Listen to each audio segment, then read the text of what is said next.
Hey guys, can you hear me okay? I just want to make sure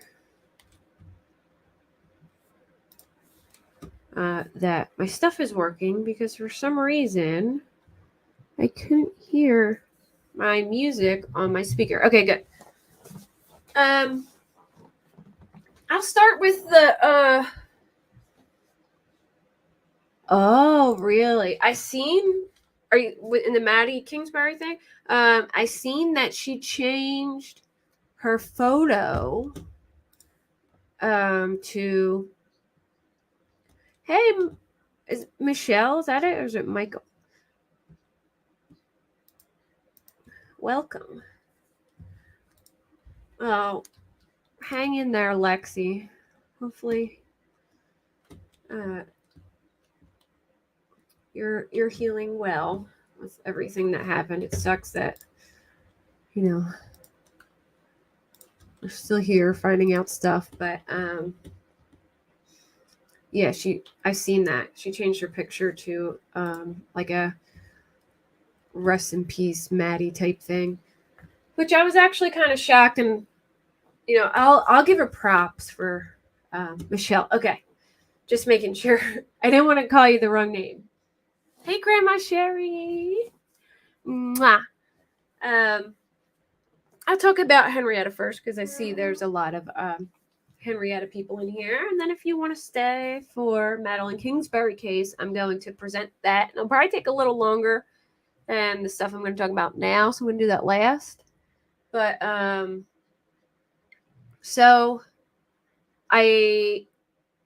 I don't have the autopsy reports yet, but I do plan on getting them. But I do have some inside information that I was told I am allowed to share, and which will give more insight to some things that people don't know yet. But from what's been said,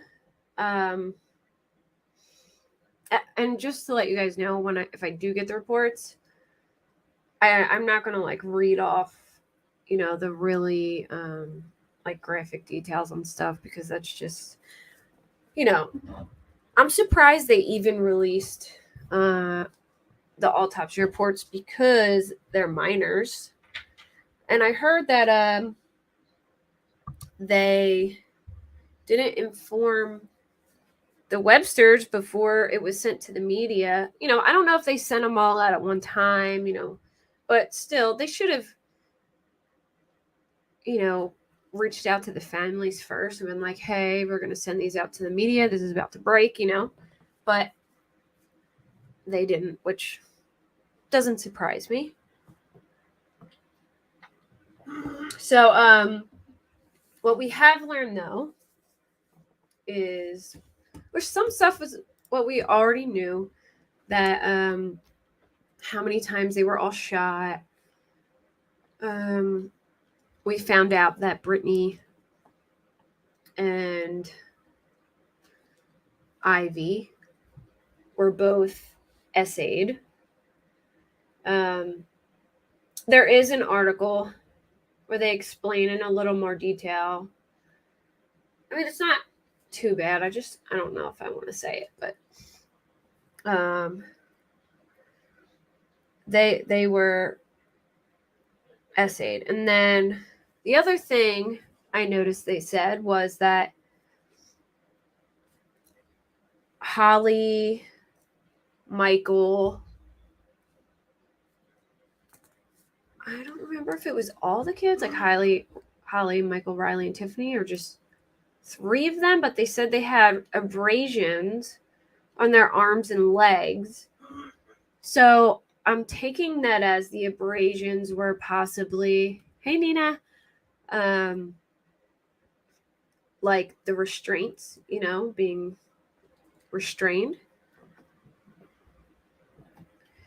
I'm not sure, but I'm guessing from the condition they found the house in, with the restraints on the kitchen counter, and the phone's hidden and the ones in the room. Hey Emily, hey Diane. I'm going to guess that the abrasions on their ankles and their wrists were from being restrained. All right, so let's go over. The report for Brittany Brewer confirms the cause of death was a gunshot wound to the head. It also says there were injuries consistent with SA. The report for Riley Allen confirms the cause of death was a gunshot wound to the head. Toxicology report was negative. The report for Tiffany Guest confirms the cause of death was multiple gunshot wounds to the head. The toxicology report was negative. The report for Michael Mayo confirms the cause of death was multiple gunshot wounds to the head. The toxicology report was negative. Yay, Laura, glad you're here. Hey, Vicky. Hey, Kay Bryce, did I say hi to you earlier? I don't know if I did or not. The report for Holly confirms the cause of death was multiple gunshot wounds to the head. The toxicology report confirmed the presence of phentermine, a drug commonly used for weight loss, and citalopram, a drug used to treat, I don't know if I'm saying that right, citalopram, that's what it looks like, a drug used to treat depression. The report for Jesse confirms the cause of death was a self-inflicted gunshot wound to the head, and the toxicology report was negative. I believe that Holly took that because she was bipolar, but I could be thinking that wrong, but I'm pretty sure that's what it is. Let me see.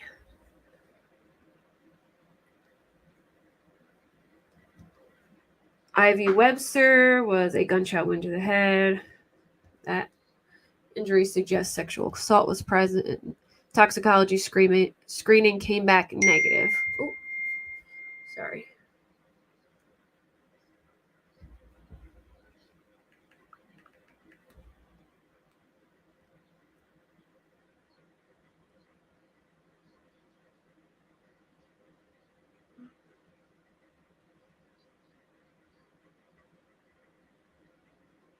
Hold on 1 second, guys.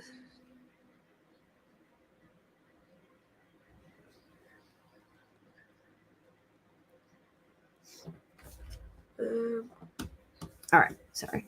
And then, yeah, all negative toxicology, which I found very strange because, there was drugs all over the house, like all over. And not only were they all over, they were like out, you know what I mean? Like right out in the open, looking like somebody was there just banging out some lines on the table. You know what I mean? So, I hope it's not me buffering. But yeah, that is just, it's very confusing to me. And it makes me think either, so this is where I'm coming to this. Either maybe somebody else was there, which there's a few other things that make me think that could be possible, and or they were selling maybe,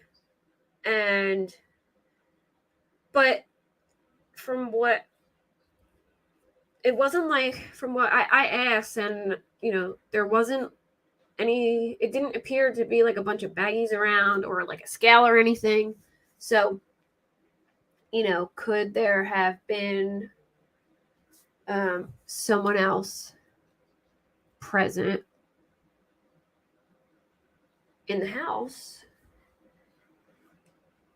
and here's some other things that make me wonder about that.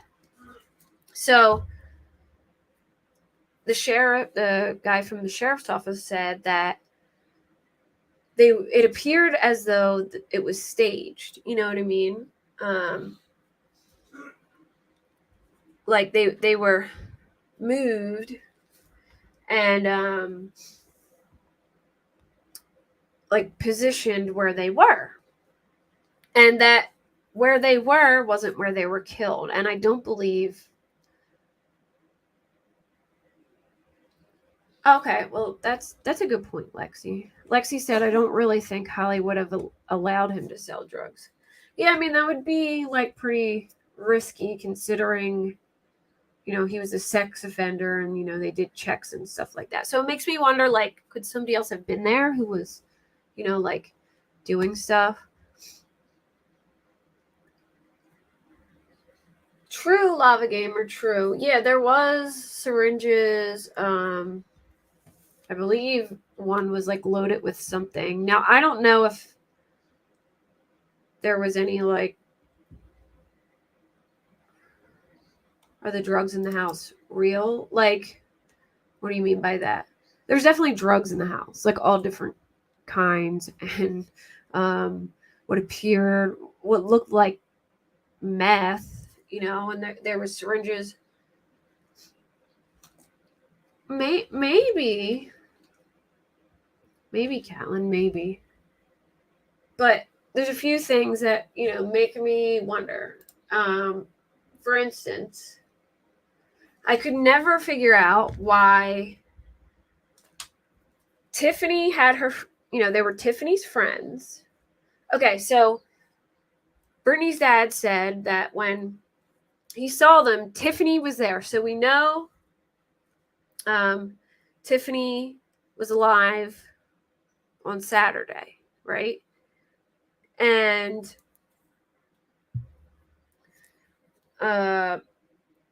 why, when they were moved, was Riley with Ivy and Brittany and not Tiffany? You know what I mean? Like, if they were Tiffany's friends, why would Tiffany not be with them? Unless somebody else moved the bodies and staged them.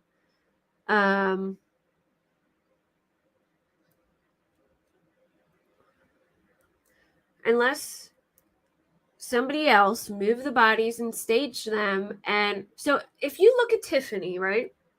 If you look at photos of Tiffany and you look at pictures of Riley and Ivy and Brittany look like older than Tiffany. Tiffany's like very small. Like she appears, even though they're her friends, she appears she may look a little younger than them.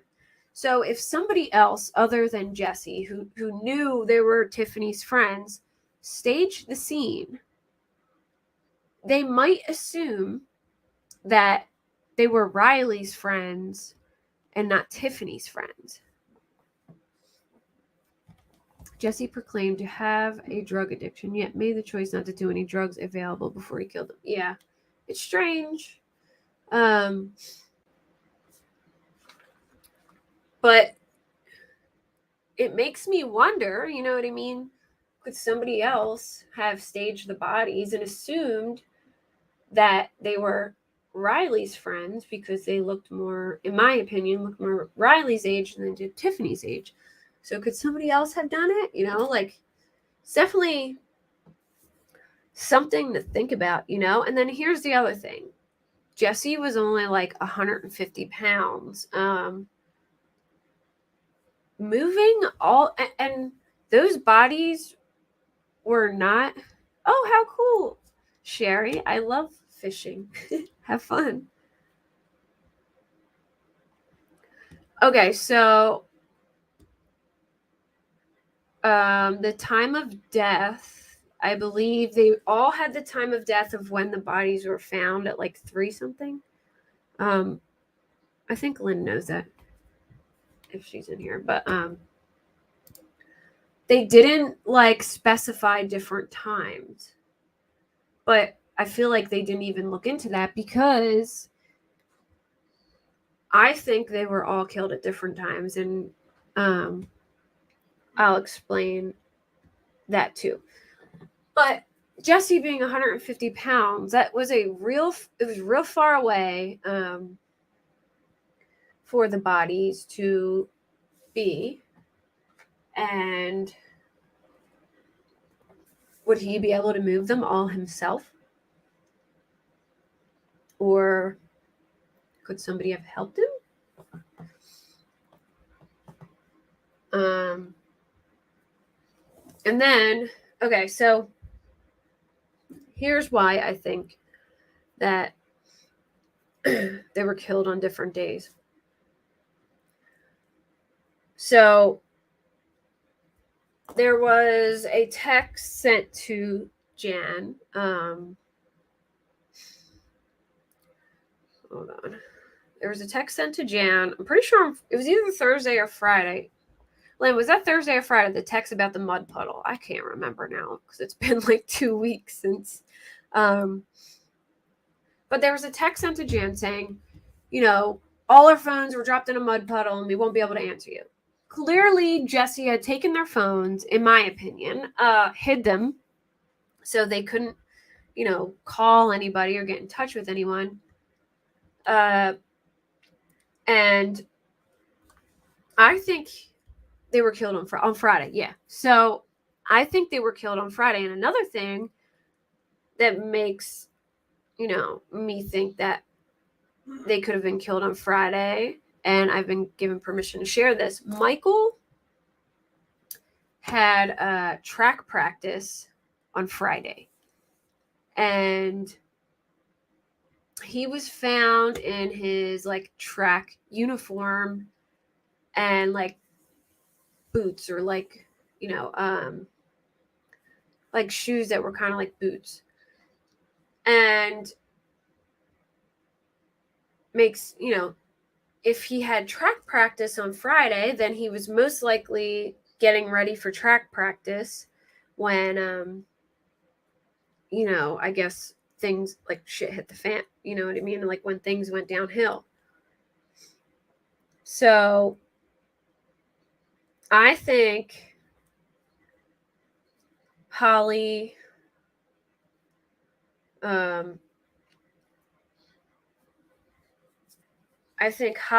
Michael, Riley, Michael, and Riley were killed on Friday, and Tiffany, Ivy, and Brittany were killed on Sunday. Or maybe even early Saturday into Sunday, because he could have been lying all day. Yeah, and Tiffany was supposed to try out for cheerleaders on Friday, and she didn't show up. So, in my opinion, they were killed on Friday. And then here's another thing that is kind of confusing to me. Was Tiffany at somebody else's house until Saturday? Or because we know Tiffany, well, no, because, I think Tiffany was still alive Saturday, so here's what I think is weird. Did he hold Tiffany against her will and then make her go with him to get Brittany? I don't know. It's just very confusing to me how that went down. But it is weird to me that Riley was found. It makes me think there could possibly be somebody else who staged the scene. And here's another thing that's really strange too, in my opinion. Okay, so if you had planned to go out with a bang, kill your family and unalive yourself, would you care where you did it, or if you would mess up the inside of a house or whatever? Would you care? Could somebody else have been there that potentially cared about what the inside of the house looked like? Yeah, they were all given the same time of death. I think it was 3 something. It says the time of death, but they all have the same time of death, and that time of death is when the bodies were found. It just says Monday morning the Amber Alert went out. Okay, so it doesn't say a time. Well, I'm pretty sure Brittany's dad said that Jesse was with Tiffany. I don't know. I'll have to double check that. Maybe I can reach out to him and ask him specifically, because I am curious if, maybe he messaged. I'm pretty sure he said he saw her, but maybe Tiffany, he messaged him from Tiffany's phone and went, I don't know. Yeah, why would the crime scene, why would the scene matter? Why would he care about doing it in the house or outside? You know what I mean? Like,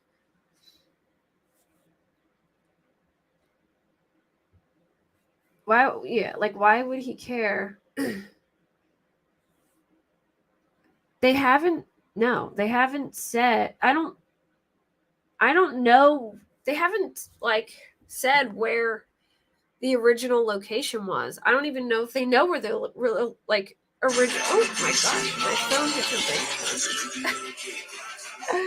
I accidentally clicked on a thing on my phone, and I think it turned somebody else's live on. Oh my goodness, I didn't realize my volume was up. Sorry.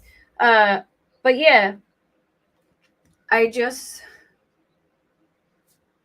is why was it done outside? Why were they moved carefully in different places?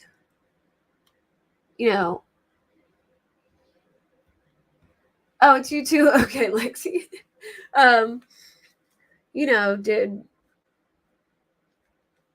Did the landlord really think he was putting his car there to hide from family or what? I don't know.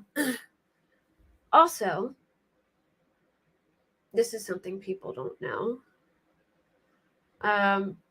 Holly it appeared that Holly was handling Ray's finances or money stuff for him, which is strange. He was paying her to I guess keep track of his bills and finances, which I think is strange, and makes me think they did have a close relationship. I don't know, that maybe he had a close relationship with them and was friends with them. Yeah, she was doing his bookkeeping. There we go. So Holly was doing the landlord's bookkeeping. And, I don't think a landlord would just let anybody do their bookkeeping,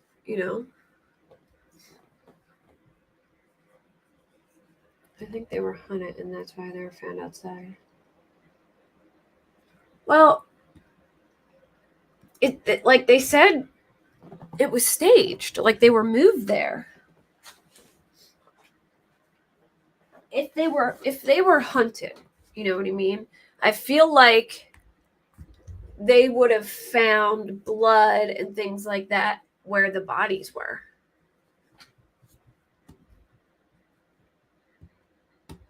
And there's no evidence that they were running at their time of death either. Yeah, it's I definitely need to see the detailed report, because we need to see things oh, here's another thing. All right, so when the medical examiner is finished, gets the bodies, they give the family their belongings in a bag. Well, the only ones who had bags with them was Michael, which had his track uniform and the shoes, and Joe got a bag with some belongings of Tiffany. Some belongings of Tiffany's, but they don't know what was in that bag. They didn't look. Joe received it, but they received no clothes or shoes from Riley or Holly. And unless like, I don't know, the clothes were like super like trigger warning, like bloody and stuff, and that's why they didn't give them back in a bag. But why would they give back the clothes from Michael and Tiffany and no clothes from Riley or Holly if they had clothes on? You know what I mean? Yeah, nobody tested positive. Nobody. So it makes me kind of wonder, could somebody else have been at the house doing drugs? You know what I mean? Because it looked like somebody was like actively like, doing drugs. Like it was all over that thing. I mean, unless, I don't know. It just,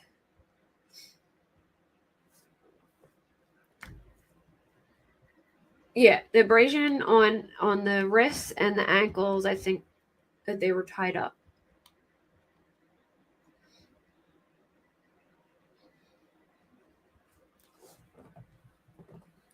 And that might explain the gunshot residue on the autopsy reports too, if they bagged the hands. Some things are just really strange to me, and it doesn't add up. But if like there was a second person there, then I'd be like, oh well, that makes a lot of sense. Now I could understand how somebody could move all them bodies. Now I could understand why the drugs were out, and I could understand why somebody might mistaken Riley as friends with, if they don't know them well and who their friends are, why they might look at Riley and think Riley is more of the age of Brittany and Ivy than Tiffany was. So maybe that's why Riley was found with Brittany and Ivy.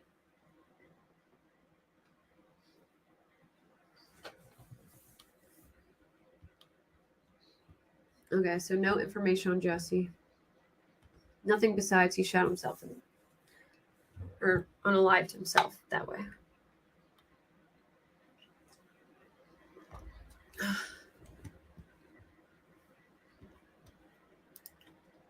I feel like there's much more to it all. Iana could have been someone else entirely, and they made him off himself to make it look like he did all of it. Oh, and real quick, let me explain this because it's in chat. I started a PayPal fundraiser because my stepdaughter lost her mom in the beginning of April, and she'll be staying here a lot more often and eventually moving in soon.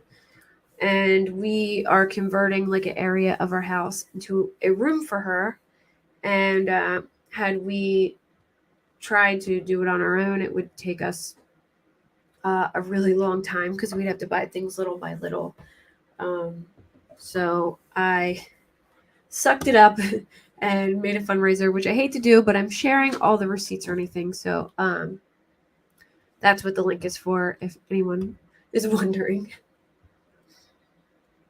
There are substances that metabolize into a naturally occurring compounds already within a typical human body. Yeah. Jesse didn't have drugs in his system either. No drugs in anybody's system besides Holly, who had phentermine, which is a diet pill, and it actually is in the same family as amphetamines, and sometimes will give a false positive for amphetamines. And she had some depression medicine. Yeah, and that's weird too. They had medical marijuana cards, and they didn't even have marijuana in their system. There were essays. Ivy and Brittany were essayed, the friends. And that's a good question, Vicky. I hope they, did like a sane kit and tested the DNA and all that stuff, because I think that could be huge if somebody else could have been there. You know what I mean? Like, obviously we know Jesse was definitely involved because he sent that, photo and saying, you made me do this or whatever. But, could there have been somebody else there? Yeah, it's basically speed. Phentermine is basically speed. So,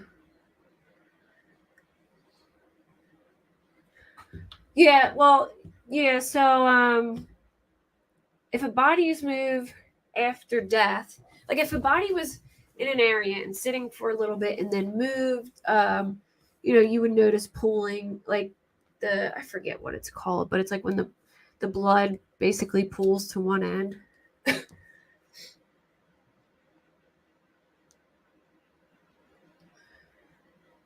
Yeah, I mean, but Emily, if you know that, um, somebody else is gonna take the fall for it and appear like they did it themselves, then, it's gonna look like, maybe someone else did it. So I know that I think in younger people, it can leave somebody's system relatively quick, like maybe 15 hours or so. But I think someone said 15 hours. But if they did like a hair sample test, it would be in there, like it would, that they can tell up to like 30 days up to hair. Oh, hair up to 10 years. Okay. So, yeah, when they test the hair, if they did hair samples, they'll know, what they've done for a while. So, I'm curious how they test it. I don't really know how they go about testing, like people who are already deceased, how they go about testing them. You can talk about wine and bourbon. I like me some wine too. Lividity, that's the word. I couldn't think of the word. You're right, Catlin. It's lividity. Thank you. It also depends on like how they were laying in a certain area. And here's what I'm also curious about. Was there any signs to show that maybe they were like loaded in the back of a truck or onto some like moving vehicle or something? Because how in the world do you get all those people to comply and go to them spots super far from the house? I mean, why even bother to go super far from the house if you're going to unalive yourself anyway? What do you care? So that's weird to me. What are you trying to preserve the house for if you're going to unalive yourself? But how do you walk people out that far without somebody trying to take off or everybody listening, or that's a really far, it was far from the house, like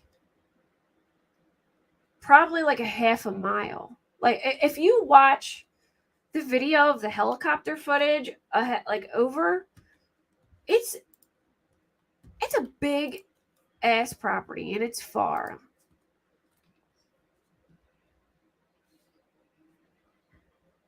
Yeah, like why was he trying to hide it? Why so far from the house? Like why would you? I don't know.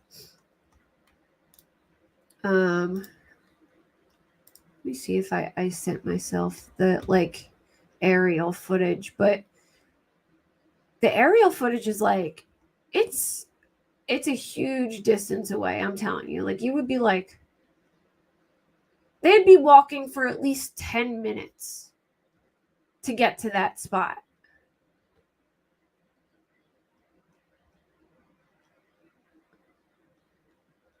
Like it would probably take like a good 10 minutes to get to that spot, in my opinion. What was it under? Where's JB and what is it? WFLA? I think WFLA had it.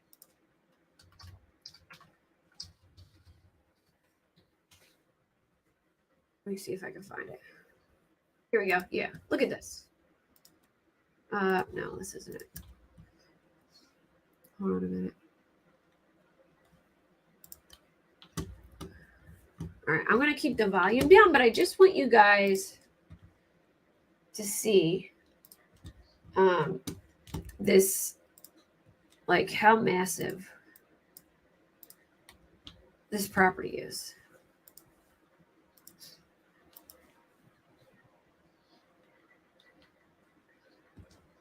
Yeah, why suddenly did the landlord rush to come out? And how is he so close with Jesse and Holly that, you know, he had Holly doing his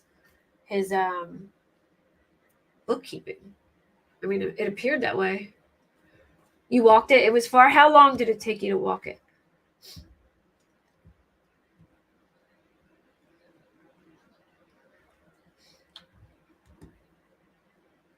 Yeah, Turtle Boy is he's crazy, but it's fun. He's a good crazy. He's passionate. There you go. Yeah, I agree, Retma. I think they need to look more into just, you know, it being Jesse, and they do zoom out and you'll see.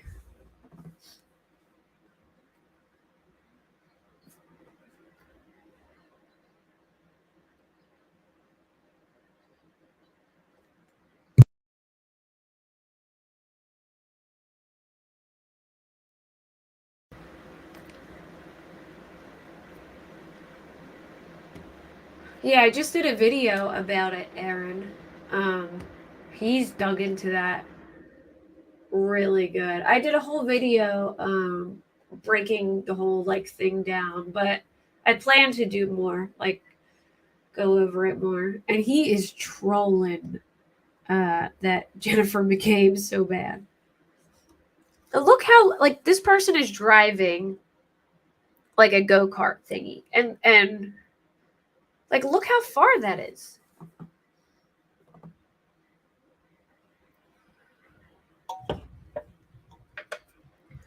Wait till they zoom out and you see how big.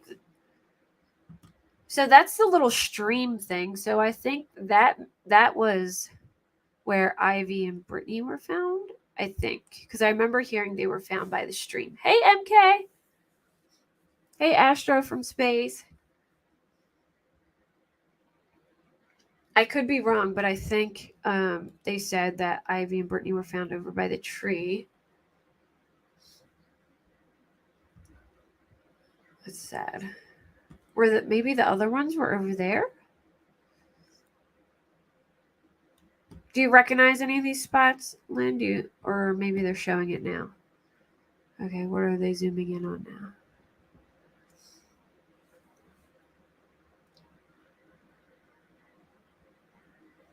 Well, like, look how big this place is.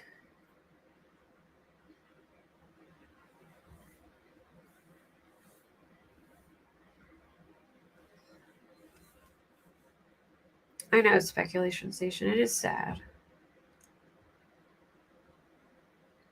Like, all of this was just so unnecessary. Like, why couldn't he have just done that to himself? Like, why? You know, it was like, you know, you couldn't just, you know, unalive yourself. You had to take everyone with you to make a point. Like, come on, man. Look how big this is, though. Like, this is huge.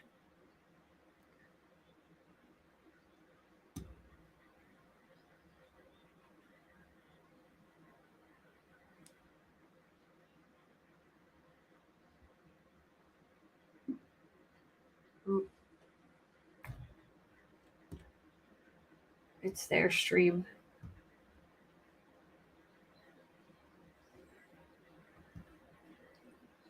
It's just massive. Like, oh yeah, she could have prevented too. a lot of things could have prevented this. Absolutely. It probably was Hell on Earth speculation station.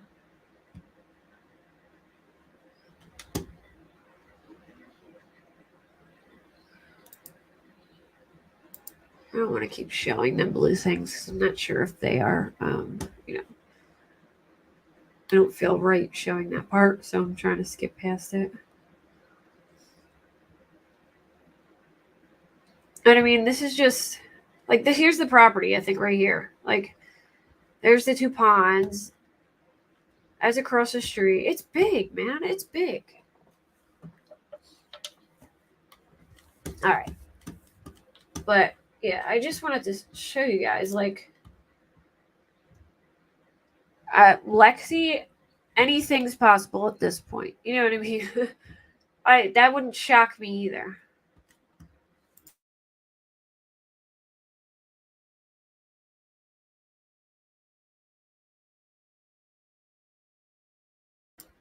That would not shock me either. But yeah, so it just, a lot of it does not make a lot of sense to me. It's confusing to me. Everything that I expected to hear is kind of like the opposite. I heard, like, it's like the opposite of what I expected. You know what I mean? Oh, sorry, hit my mic.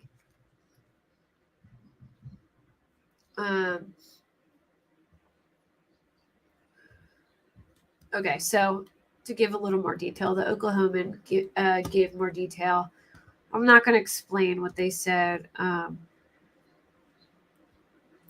Okay, to say it in better words, Ivy Webster and Brittany Brewer had blunt force injuries that suggested they were essayed.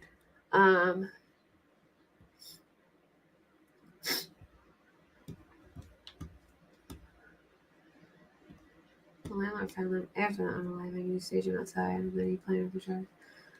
Maybe, but why would he stage them?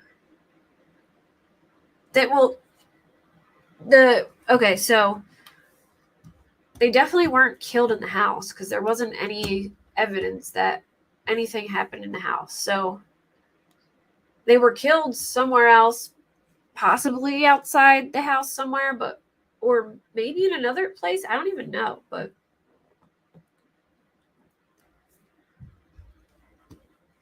and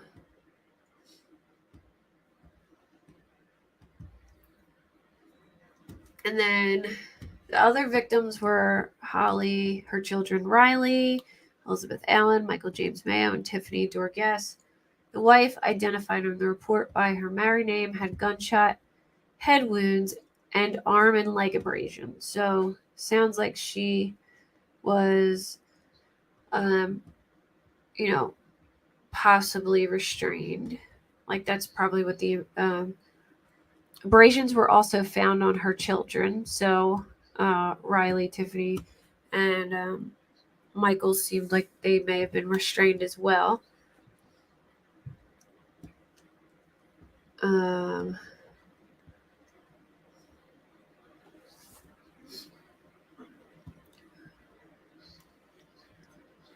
McFadden had told his mother April 30th that he was not going back to prison and that he decided to unalive himself. A sheriff's investigator reported in a search warrant request.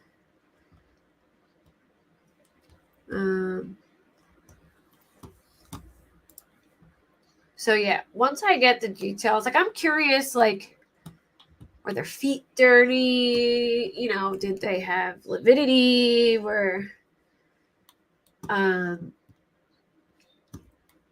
Things like that could suggest they walked for a long time, or they were put somewhere for a long time and then moved. I'm really curious about all those details. So if they were restrained, why couldn't they have been killed in small groups or individually over hours? They could, possibly. I think that it could have been that way. I think that, he I think he did it like Friday to his family or Holly's family, and restrained them, and then took one at a time so that he had control over the situation. And then I guess, which is still confusing to me, that Tiffany was there Saturday, so it makes me wonder, did Tiffany witness all this go down and then he forced her to just go along with adding her friends to, you know what I mean, like, or was she asleep already? Did she not know what happened? Like,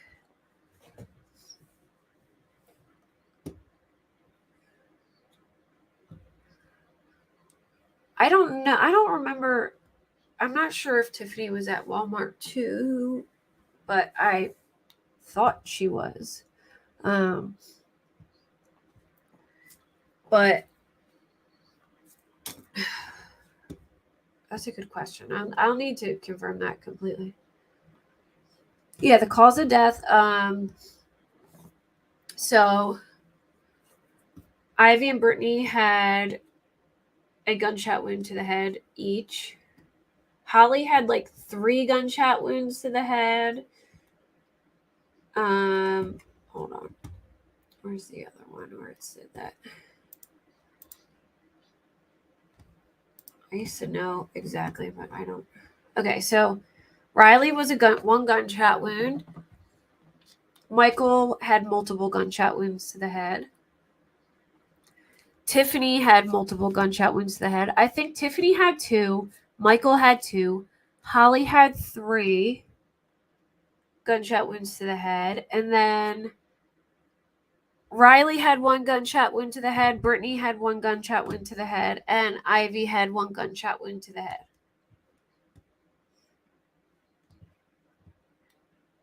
But then that makes me wonder too. How come could it have been? Well, I guess they would be able to tell if they were all shot with the same gun. But why were some shot multiple times and then the others just shot one time? Could it have been a different person who did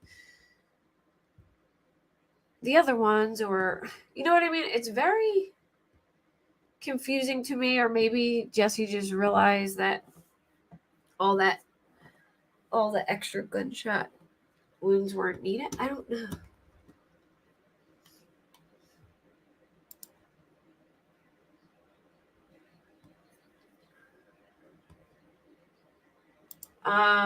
So I've heard, I know Ivy and Brittany were seen at the ice cream parlor. I don't remember if Tiffany was seen there too, or Walmart, but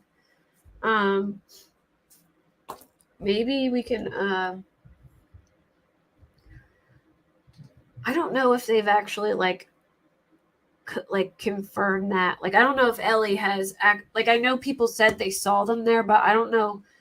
Like, I feel like we might not know unless they confirm it, because hold on a minute. Actually, let me check something.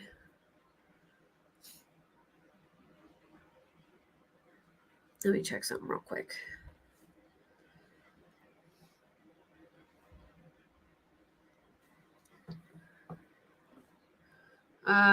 What's that ice cream place again? Brahms, isn't it?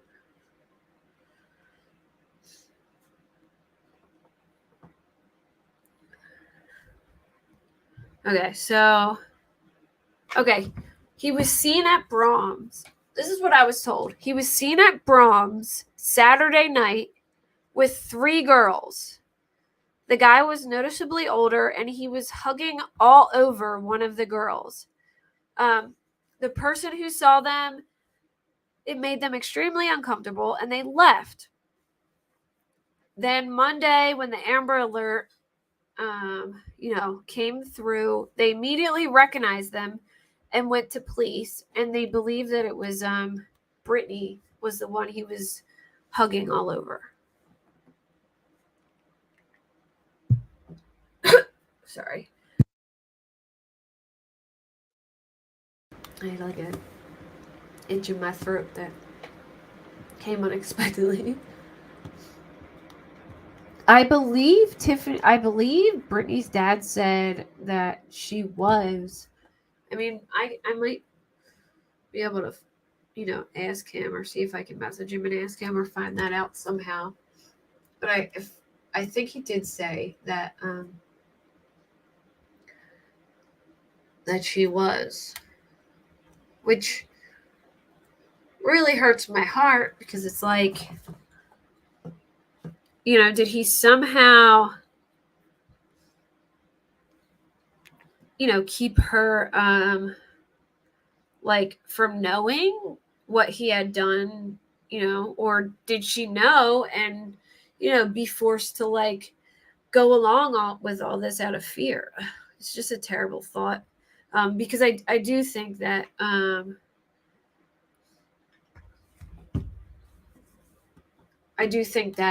several of them were killed on Friday due to like Michael being in his track outfit and Tiffany. Like I think someone went down Friday. But I am going to switch over to talking about Madeline Kingsbury now. If you guys don't know about it, I will go over all of it in detail.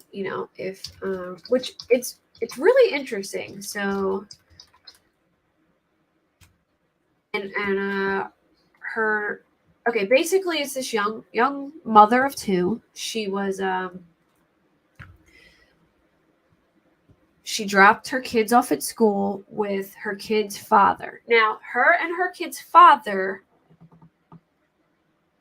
he could convince her they were in love. No, they had to. Well, maybe. But, I mean, I don't know.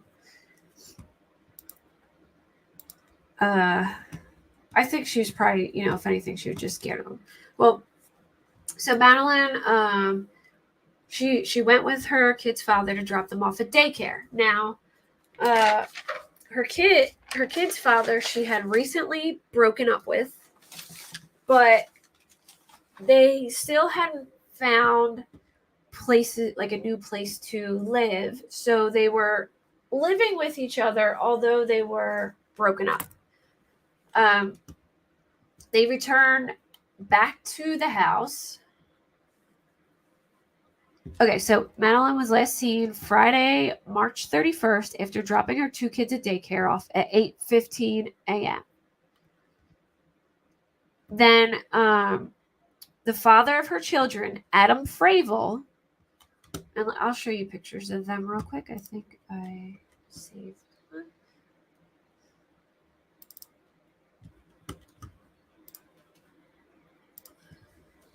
It's actually a really sad story, and his family is just, I'll get to them, but they are frustrating me bad. So that is Maddie, and she was adorable, and that is Adam Fravel. So he says at 10 a.m. he left in her minivan to go run some errands, and then he returned later in the day and that she was not home. So what's strange is she had work at the Mayo Clinic that day. Now I know that she did work remotely, but I think on that day she was supposed to be in work and she didn't show. So her family starts worrying about her because she's not answering them. So they file a missing person report. And police start looking at CCTV footage, and they believe a similar van was seen driving on County Road 12 and Highway 43 in Winona County, and then southbound on Highway 43 through the eastern part of Fillmore County. Later, a van similar to Kingsbury drove back towards Winona where their house was, on Highway 43. This occurred during the time frame of 10 a.m. and 1 p.m. That's what I said, Astro. I'm curious who was using the drugs. Anyway, so the van driving on County Road 12 and Highway 43, her body was found like a block away from that. I'll show a map once I get done reading this timeline. The police said the van had been parked at the residence since 1:30 p.m. Friends and family were not able to reach Kingsbury, which was out of character for her. Police find her phone, the jacket she wore earlier that morning, and her wallet at the house. On April 1st, the Winona Police Department asked the public's help to find Kingsbury. On April 3rd, investigators declared Madeline as an endangered missing person, and an official investigation was launched with the Minnesota Bureau of Criminal Apprehension. Authorities asked residents and landowners to check for signs of a disturbance or other suspicious activity, specifically looking for information during the time frame of 8 a.m. on March 31st to 4 p.m. on April 1st along the Highway 43 corridor of Winona and Fillmore counties. April 7th, investigators hold the first press conference on Wednesday, April 5th. Winona Police Chief Tom Williams stated Madeline's disappearance was involuntary, meaning, okay, crazy Italian lady. Well, if you listen, I'm explaining it all. I'm going to break it all down, like pretty detailed.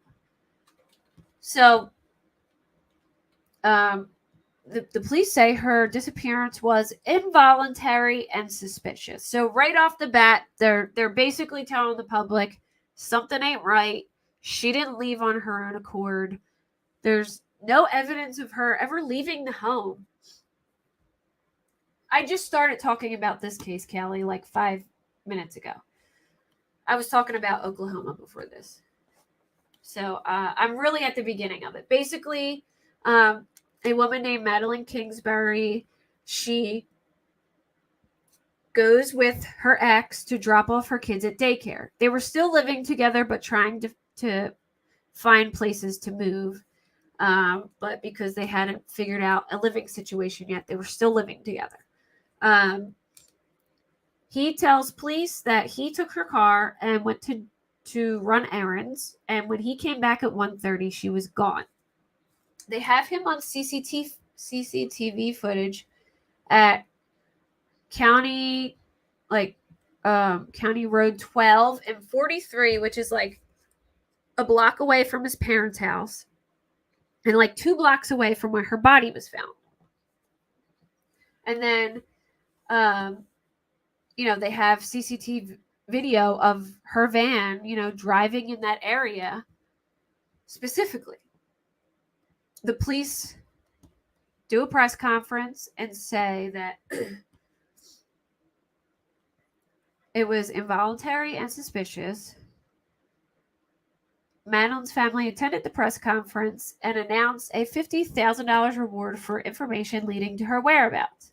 Investigators organized a mass search for Madeline with more than 1,500 volunteers. Up until this point, it was radio silence from the father of Madeline's 2 kids, Adam Fravel. Madeline's sister, Megan Kingsbury, stated they have not had contact with him. He also never helped with any searches or anything like that. April 11th, Kingsbury's sister, Megan Kingsbury, breaks family silence in search. April 12th, on Wednesday, April 12th, an attorney released a statement on Adam Fravel's behalf, stating that he had nothing to do with Madeline's disappearance and he wants the mother of his children to return home safely.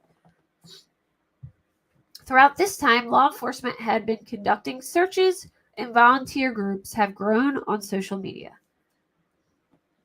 I promise, guys, this gets interesting. Like the stuff I have. His family they piss me off bad. That's okay, Astro from space. Winona investigators release an update on searches for Kingsbury. Investigators say they continue to investigate Kingsbury's disappearance and remain extremely concerned for her safety. Authorities are using all available resources, including sonar, submersibles, dog teams. WPD said it's still receiving dozens of tips each day. A group of about 50 people organized by the, April 23rd, a group of about 50 people organized by the volunteer group Minnesota United searched the Yucatan Wildlife Management Area. Also, let me add that I'm putting this in myself. On April 23rd, Adam Fravel decides to try and intimidate searchers who were searching relatively close to Madeline, where the location of Madeline's body, and he was like either riding on a bike or an ATV alongside of the bus, like looping around them and trying to like scare them. I would think private cameras. I know they saw him at a gas station up there. Things like that. They must have a camera at County Road 12 and 43 because I think they did see him there.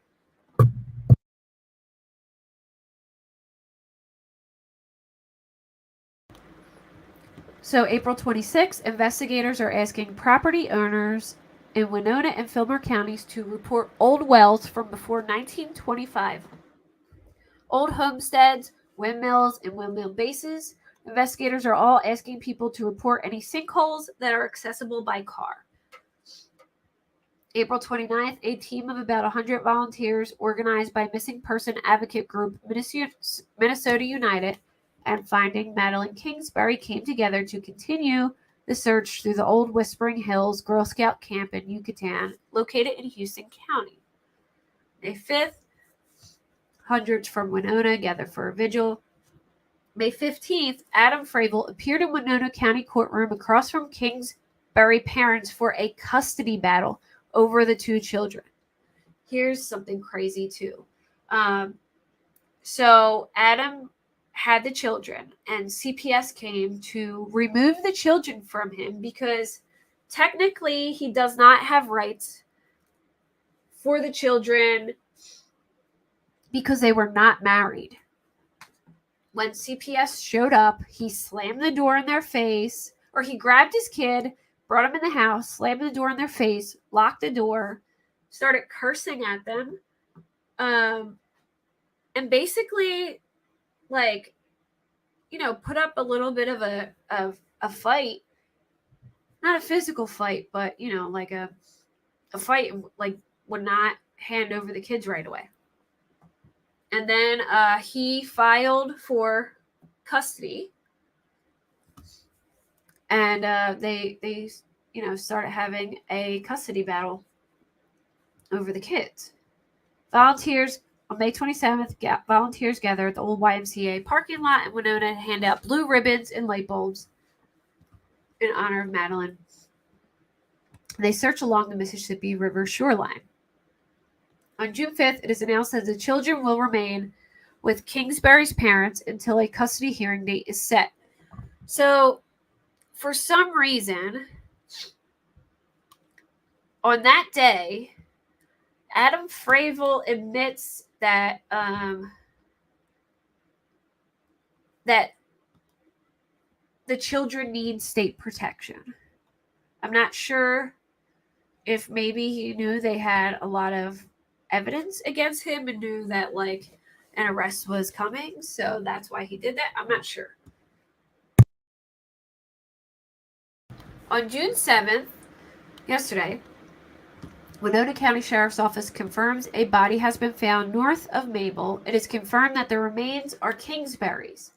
Adam Fravel was arrested on probable cause in connection to her disappearance. He's being held in the Winona County Jail.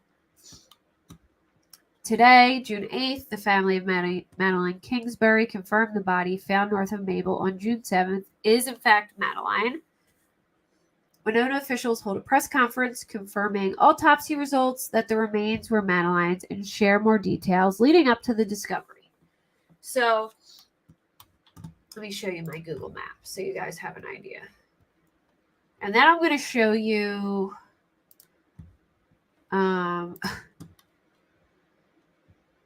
this guy's family, and they just, they grind my gears, man. They grind my gears. That's okay, speculation station. Dairy Queen sounds delicious. I'm jealous. Okay, so this is Maddie's house in Winona. That's her street. I think it's like, I forget what it's called, Carey Road, maybe. Okay, so basically he went to quote unquote run errands and drove all the way down here near his parents' home and then drove all the way back. He was spotted at County Road 12, which I believe is right here. So let me put, I think they may have a camera here, or there's some kind of like, he was seen driving past County Road 12 and 43. This is 43 going up and down, and this is County Road 12. He was seen there. This is his parents' house right here. And this is where her body was found.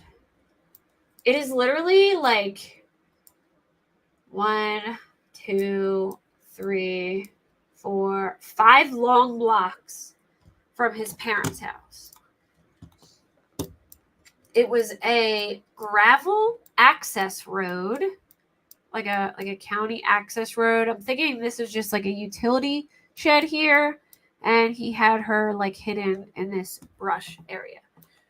They haven't, so Ellie hasn't confirmed the location of her body, but this is where everyone is saying, and it makes sense. Oh yeah, their family. Like, all right, look, I don't know if his family had any idea that he actually killed her. They may have just firmly believed in his innocence. But they have said some really foul things, like really foul things, that are just so disrespectful to the family. Like, you won't even believe it. In my opinion, I think that he purposely put her body in that spot because obviously he had nowhere to live. He was staying there until he could find a place. Then after all this happened, he moves in with his parents. Now he's right by the location of the body, and he can keep track of what the searchers and investigators are doing, and he can try and scare them off and intimidate them, which is exactly what he did. All right. Where do I start? Hold on. It's a lot. So let me just send something to myself real quick so I can show you. But my goodness, they have just, like, the covering they did for this man is just so unbelievable to me. Like, I can't with them.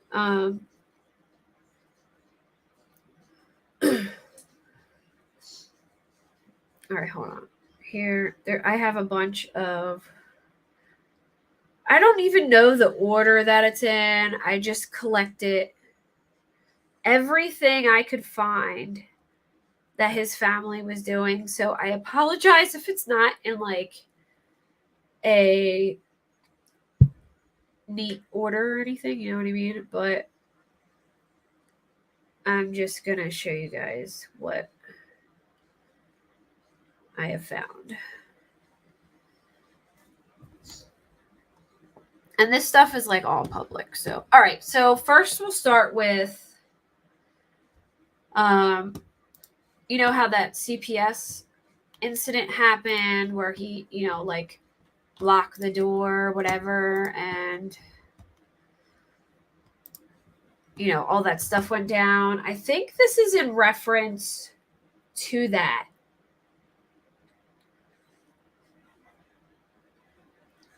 And I'm going to share that. I think that's what it's in reference to.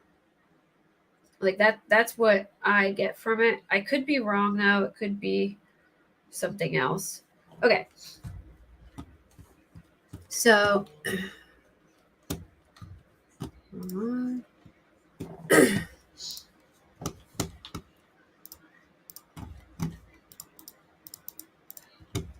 okay, so this is his sister. And they are just like, they were saying he was innocent. They have said that Madeline was off her bipolar meds, that she was hiding in Mexico, and that they were framing Adam, that he saw Winona police on his cameras, and they were implying they were planting evidence. They said that it could be Madeline's boyfriend, that there was some guy who unalived himself that day and he could have done it.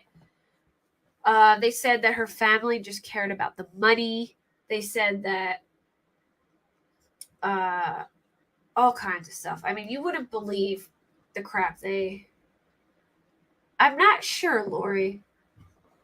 So his sister said, "We love those kids. I can't wait for the truth to unfold. I was there when this happened. The social services lady had the conversation with me about their belongings. No such conversation." Okay, so I guess he tried to he ran out of the house with them and he didn't even grab their belongings. Like none of the kids' stuff. He just took them and didn't bring their stuff. That's what it sounded like to me that they were saying.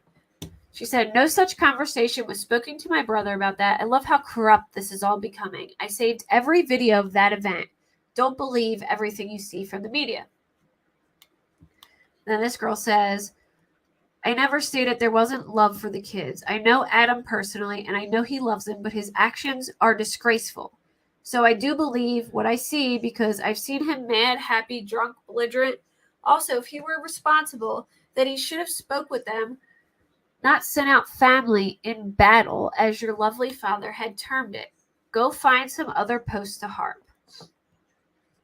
And then Emily says, "Then why didn't you get them damn belongings? We all can't wait for the truth to unfold. Keep commenting on Facebook posts. Your whole family are making fools of themselves, blah, blah, blah." Okay, and then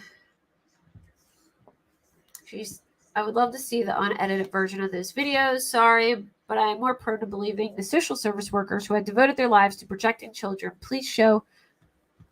Oh, sorry, hold on.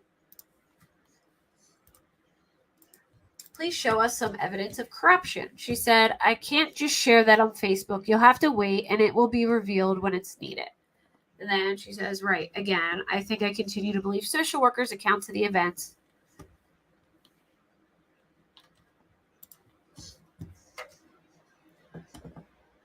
Yeah, right, Linda? Exactly. He off their mother. Okay, so I think that's what that is in reference to.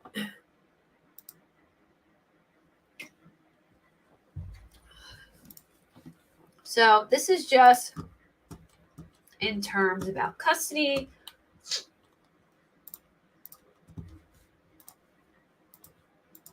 So this person said, "I'm confused how the father of the kids doesn't have custody. What evidence there that he shows he's a danger other than that Maddie went missing under suspicious circumstances? Also, why haven't the kids at least been places with family?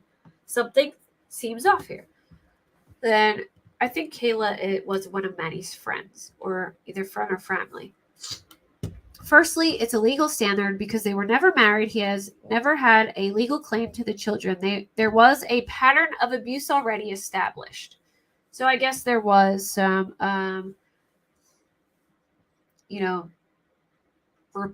police reports maybe. And again, this is the legal standard, although I have heard that Maddie's family has the children, but if that's not the case, they are petitioning for at least temporary custody. Yeah, I don't know if any of them will see them again after all this. Okay, let's see. What is this one?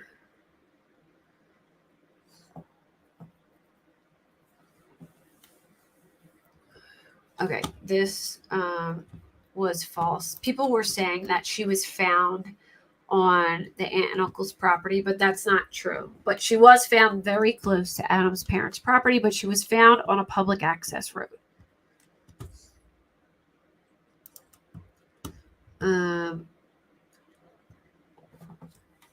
Let me go. Let's see this one. Oh, hold on.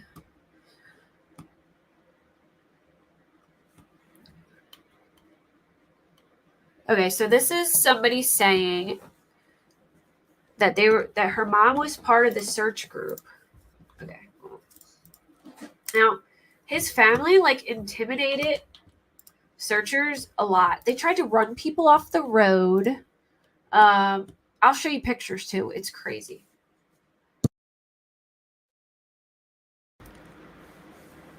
Yeah, same, Linda, same. Can you imagine just trying to search for somebody, especially the mother of his children, and he's following you around trying to intimidate you instead of, just letting you search for her? Come on, man. So they were saying, when people went, I think they're talking about his parents' house maybe, but when people came to the property line, they were calling law enforcement and following them and making them, get off the property or not even go near the property, get close to the property. And then this lady said several times, my mom and her group were chased several times by several Fravel men on ATVs, especially in the area. I can say several residents were super helpful and let us research their property, but that property was denied several times.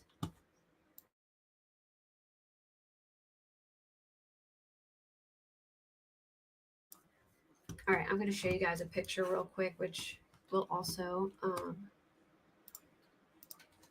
it's him, trying to intimidate the people on the bus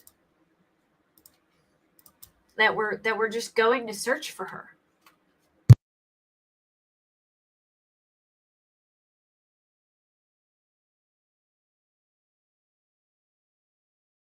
Okay, here it is. This lady said, this is Adam Fravel chasing us down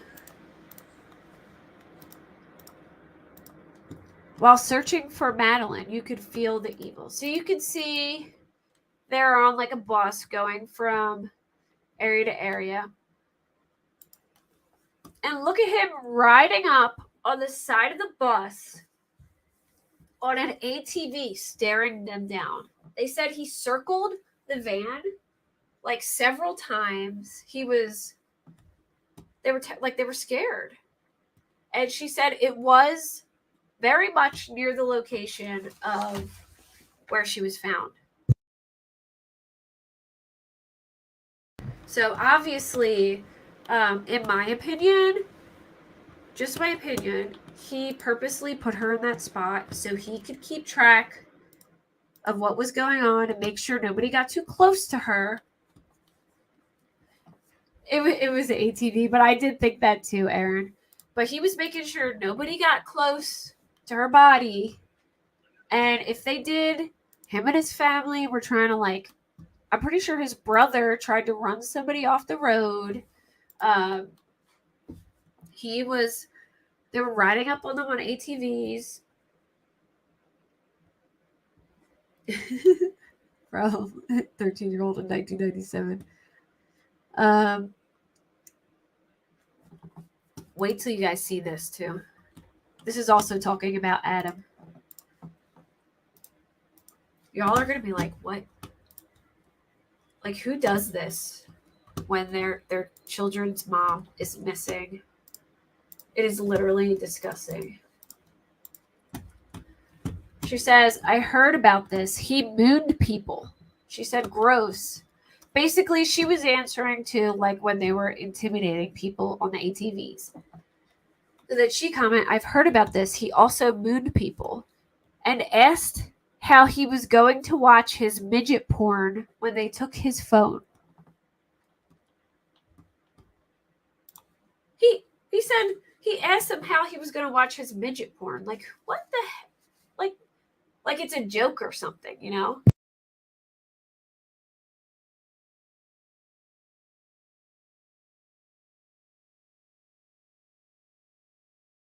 Like his children's mother is missing, and he's making jokes about midget porn and stuff.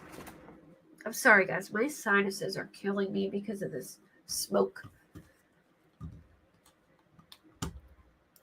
Like, all right. Let's see what else.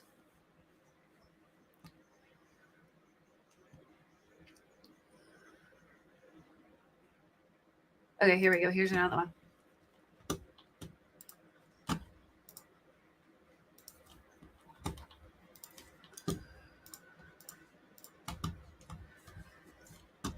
They must have been close. Yes, because our group also was close, and Ryan, that's Adam's brother, tried to run my truck off the road with a Gator UTV. Another incident happened with our search group, but not mine to share.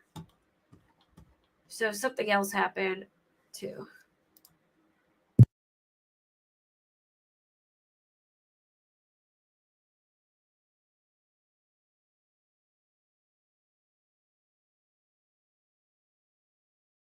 Make a box fan air purifier? Like put it in the window and like shoot it out? I mean, how do you do that? You can make one? It got like super hazy in my house yesterday. I'm in Philly. I'm not in like New York or anything, but I'm like right outside Philly, and it was up to like the air quality was like 360 or so.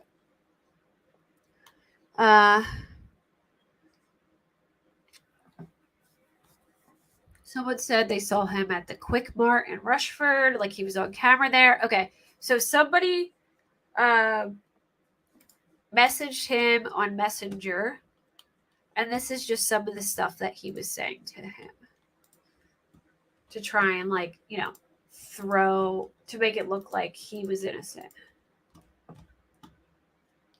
Oh no, this is Ryan. Okay, so somebody messaged his brother, and his brother said, coincidentally, a young Winona man attempted to unalive himself the same day Maddie went missing. He passed away a couple days afterwards in the hospital. Maddie's boyfriend has had very little interrogation. His name is Spencer. Maddie announced to us family members the week before that she was officially dating him. There are lots of scenarios that could have happened. We desperately need to find clues to lead us in the right direction.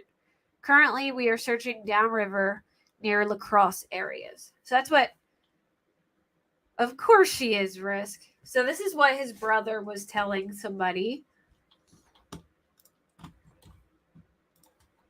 And then, sorry, it takes me a minute to find all this stuff. And then his father would just comment on all kinds of things in their like groups and things like that, you know.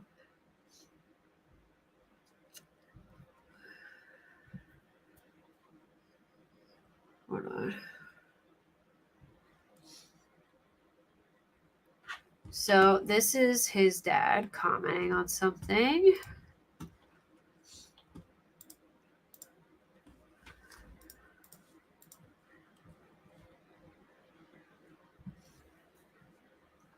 Oh, that I can show.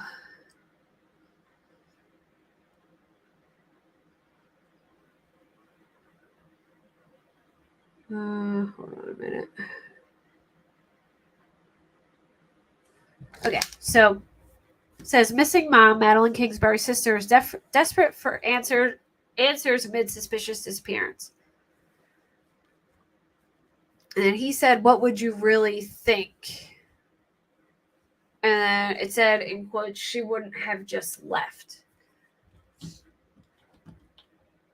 You take 4 large air filters, the big ones that go in central air vents, tape them into a cube, put the fan flat on top, duct tape so it's sucking the air in, blowing into the cube. Oh, that's genius. I'll have to do that. Like, my house was like hazy yesterday. I don't even know how it got in my house. Okay.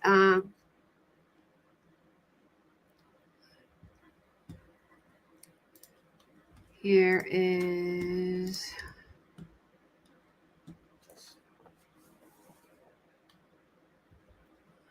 Oh, wait. So I kind of have to do that. This is like one that's kind of like in order.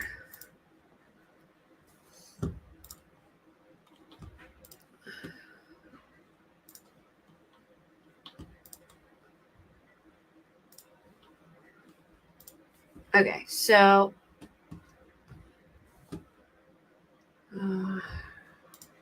sorry, this is hard. Okay, so everyone's kind of like putting their theories in a comment section about like what happened and talking about Adam in the Madeline group, and this is what Richard says. "Really, you have no idea what our cameras revealed, how corrupt Winona County is." And this is kind of what bothers me, because I want to think they're just sticking up for their kid and they really have no knowledge of anything, right? But if your kid did this, which I think is pretty evident now, why are you in comment sections, in my opinion, lying about Winona County doing corrupt things and you having it on camera? You know what I'm saying? And then this lady said, "Believe me, I have brothers and my parents let the cops search her property without a warrant because she had nothing to hide, and it was over something petty. You should be ashamed of continuing to make Maddie's family and friends and children suffer. Do the right thing and tell the truth."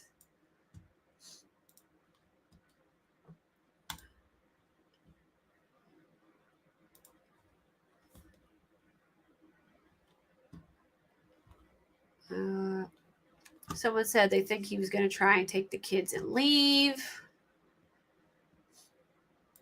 And then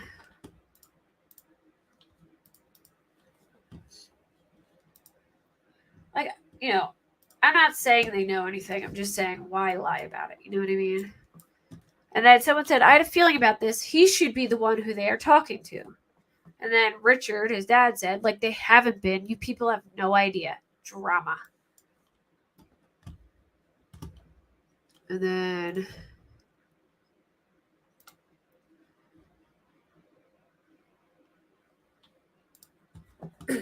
so that Ryan Palmer guy showed his messages with Ryan, saying that he had saw, that guy, the one I showed you earlier about the guy unaliving himself and all that. The guy Ryan, I guess he was the one who messaged his brother, and Ryan, Adam's brother, started talking to him.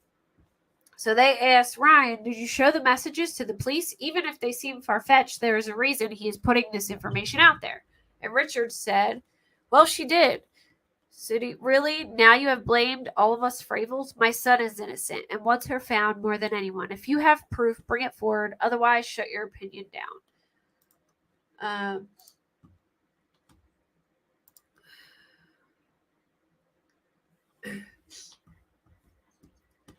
Wait. Hold on.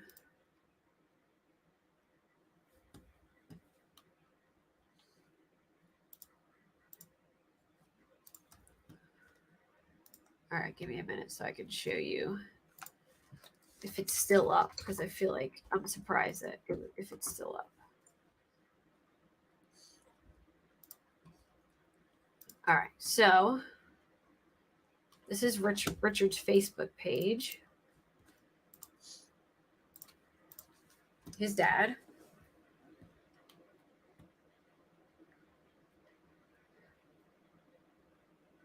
No, this isn't the same girl in Texas. That's a different. That's Madeline Pandoja. This is Madeline Kingsbury. The guy in Texas was Madeline Pandoja and Mario Chacon, and this is Adam Fravel and Madeline Kingsbury. It's a different girl. Okay, so basically there was this benefit that was being held for like a memorial for Maddie, and I guess like to raise money and have a prayer service and thing like that for the family and for the children. Richard comments, "We, the parents of Ellie, or the grandparents of Ellie and Noah, were looking forward to this event. We were notified today that none of the Fravels, including relatives, are allowed to attend." I mean, can you blame the people? They've been talking crap and being really mean for a while. And the public wonders why we don't join searches, prayer services, or fundraisers. Wait till you see the comment section. This woman says, "I wonder if we would get stopped." So they were going to go and just like joking about crashing this memorial service. And Richard says, "Good question. How can they possibly know? Every person related to Adam. I mean, Lord, he's got tons of extended family."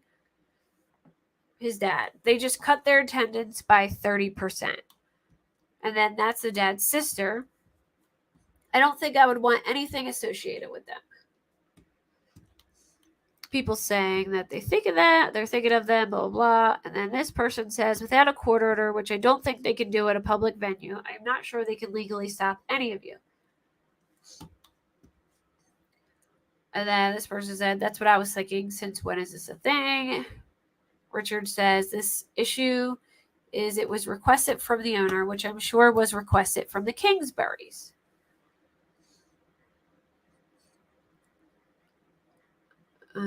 Then he says, "I don't think it is. It's just an intimidation stance." And he says, "Gotcha."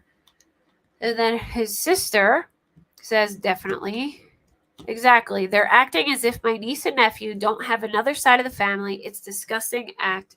Let everyone think they are a godly family. We know what they've been doing, and it's sick." And then it says, "Oh man, an admirer. For the record, if people wonder why the Fravels did not participate before they were uninvited, or they have it for no reason at all. Devil's fools don't far from the family tree."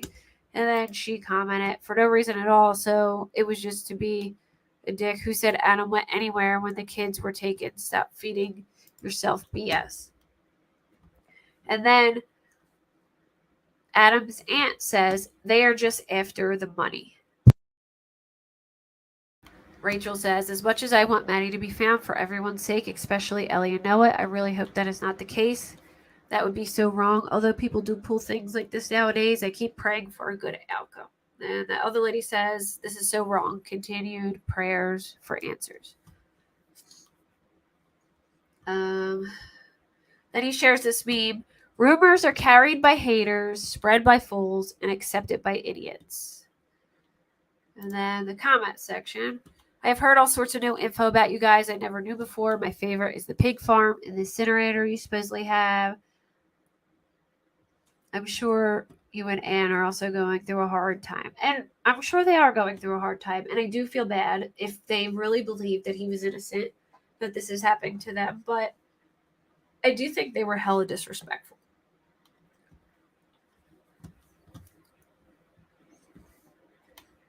Thank you. It's horrible what they are putting us through. And I really don't think they were putting them through anything. I think they were trying to keep the kids safe from Adam because he was a prime suspect.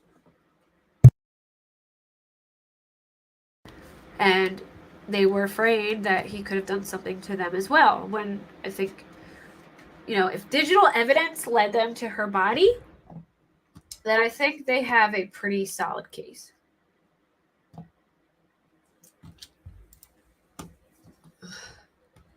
So he keeps posting things about like a battle.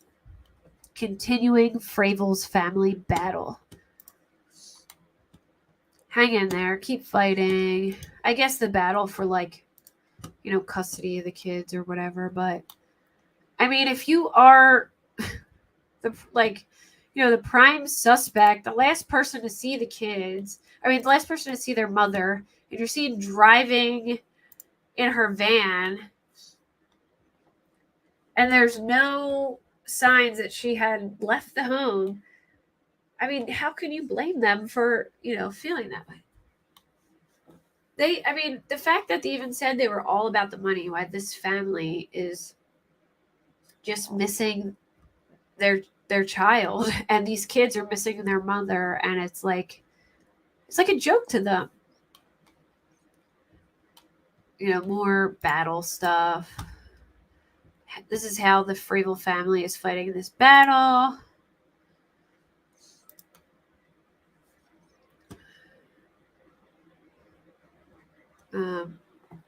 Yeah.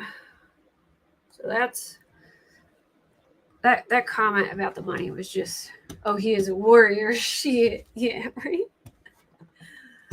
Damn right he's a warrior. All right, hold on, let me see if I have anything else. I might have to send it to myself. I have a lot of screenshots, and I'm trying to okay, hold on. Actually, I could just read them to you guys instead of sharing them if there's anything else, because it wouldn't be that much.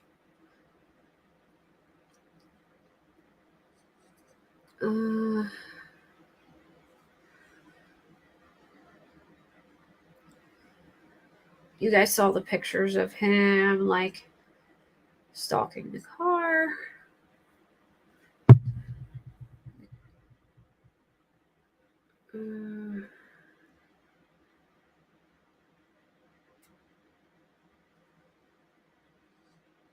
Someone made a fake profile of Madeline's sister, which is strange. Okay, you know what? I'll send this to myself and show it. All right, so this is Ryan, his brother, again.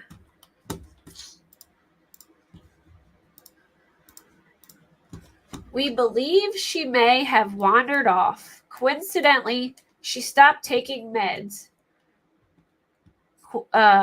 Parentheses, bipolar. Earlier that week, she went missing.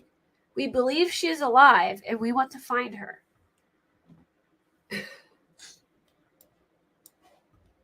And then they're sending everybody far from,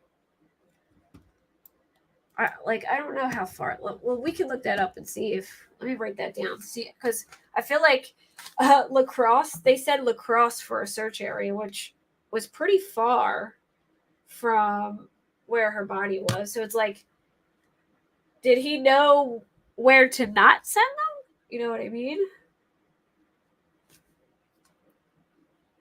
Why were they running people off the road? Like, if you believed your brother was completely innocent and there was nothing to hide, why are you running searchers off the road and accusing the police of framing your kid and that you have it on camera? I don't know. Right? Weirdly, we did find an item of interest, he said, on Prairie Island. We found a clean white man's sock. How do they know it's a white man's sock? Right along the marsh. Very odd, but very open for scenarios. What the hell does a sock have to do with anything? You find a sock, that could be a homeless person's sock. Authorities did not feel the item was of interest. Yeah, because why would it be of interest? I mean, I don't know. I think that's a little strange, but whatever. All right, let me see.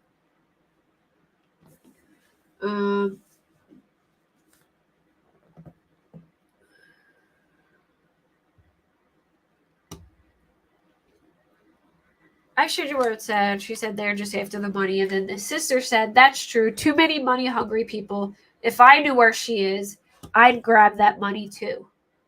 His sister said that. Like, So if you knew where the mother of your niece and nephews, if you knew where the body of your niece and nephew's mother was, you would profit off that.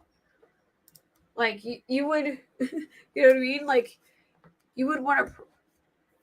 No, that was the other Madeline, Jen, Madeline Pandoja. This is Madeline Kingsbury.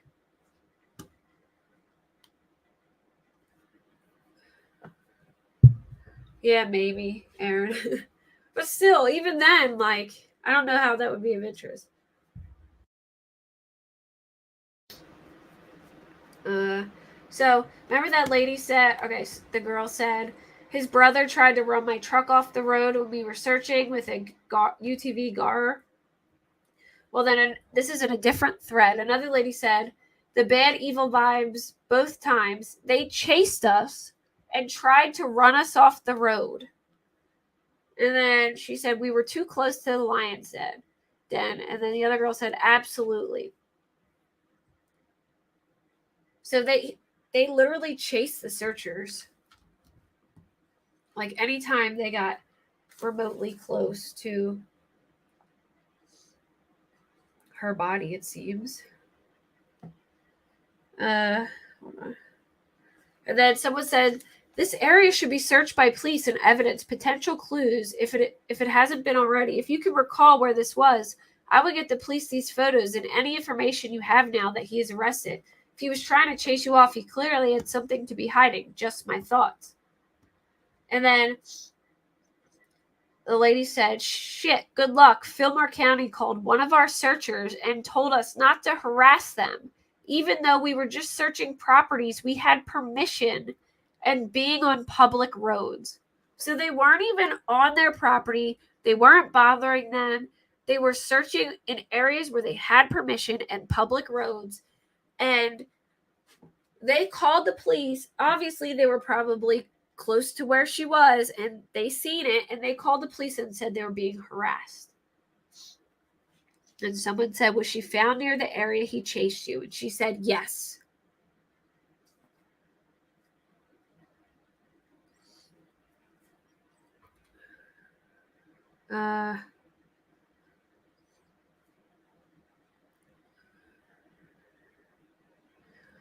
She said, we went searching on the roads in the area and ended up being stalked by the suspicious boyfriend. He followed us, circled our van multiple times, rode up alongside of us and stared at us.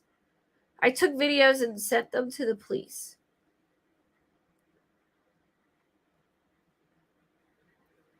I'd love to see those videos. And then here is, I have a comment from Richard, his dad, says, no one has confirmed with Adam except the police department. His last visual contact was around 10:30 a.m. That's why they haven't started any reports yet. That's what I'm explaining. The family needs to approve broadcasting on Facebook. Think it through. And then I guess somebody maybe explained the whole CPS situation or gave an update about it. And then Richard commented and said, this does not belong in Facebook at this time. Still personal family issue. Don't need everyone calling. Let us figure it out first. And then someone said, it's approved by the rest of her immediate family as well. Literally any means of spreading information that will lead to Madeline's whereabouts is 100% good to go. That's a part of figuring it out. This was thought through. I think that's what it was into, but I'm not completely sure because I don't have the post. It's just the comment. And then Richard said, I believe they need correct information before broadcast. The police have been conversing with Adam. We need to be on the same page.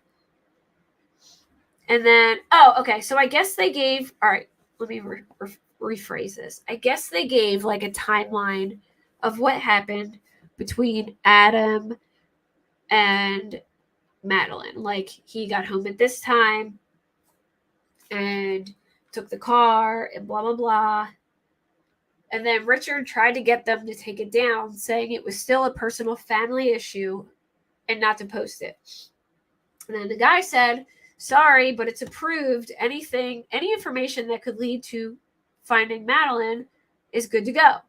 And then he said they don't have the correct information. You shouldn't put up until it's the correct information. They have been conversing with Adam. And then she said, well, what information is not accurate? And he said, timing.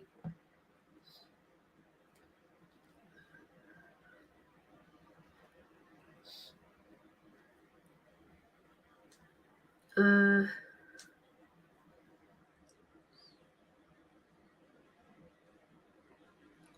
on.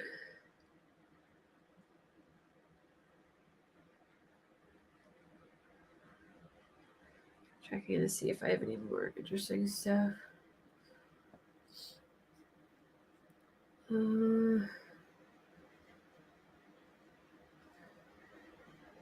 What's this?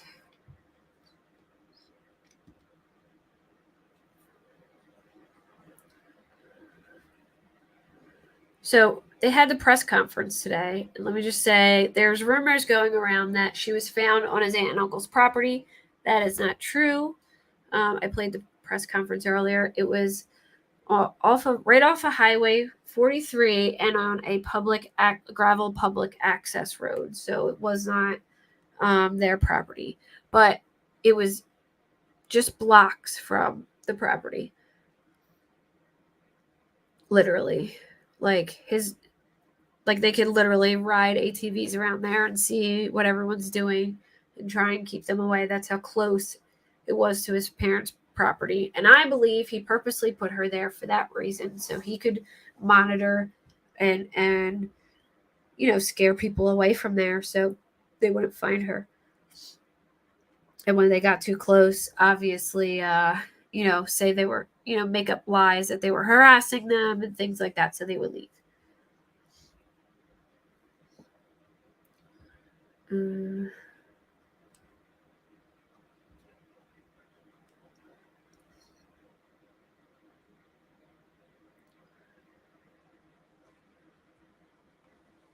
Sorry, I'm reading to see. People talking about custody, which I've already explained. All right, so when they had that custody hearing, they said the custody is for the grandparents to keep the children, as in Madeline's parents. The father has a right to ask for custody, hence the hearing. The kids are with the grandparents currently, and the upcoming case is to grant them official custody, but Adam can request custody as they are his biological kids, hence the trial is not immediate granting of custody. And then they did have that hearing, and he admitted that the children needed state protection. So I feel like maybe he knew that an arrest was coming, or knew that it had narrowed down. I'm not sure if they ever searched the parents' property. I'll have to. I mean, I might be able to.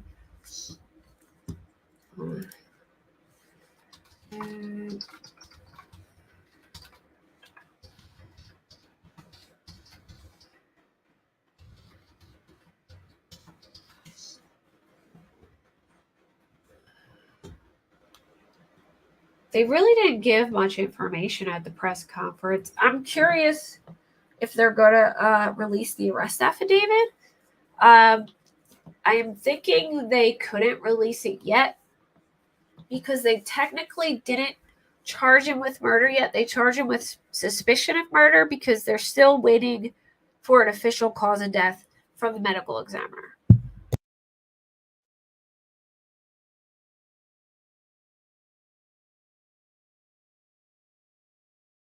Well, I can tell you right now, they most likely did not give them permission to search there, from the sound of it. So I don't know. Let me see.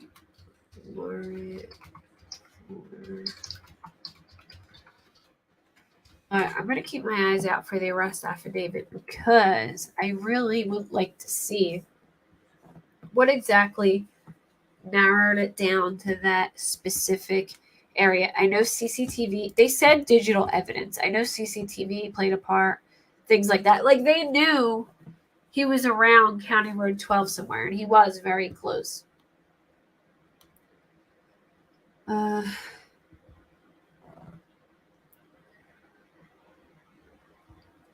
Authorities said they have served numerous search warrants as part of the effort.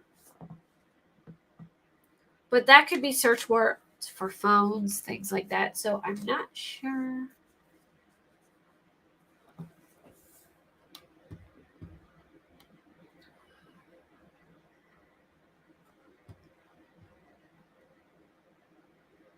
The missing mom's sister, Megan, previously told Fox News Digital that Fravel and his family kept silent despite their attempts to talk to them.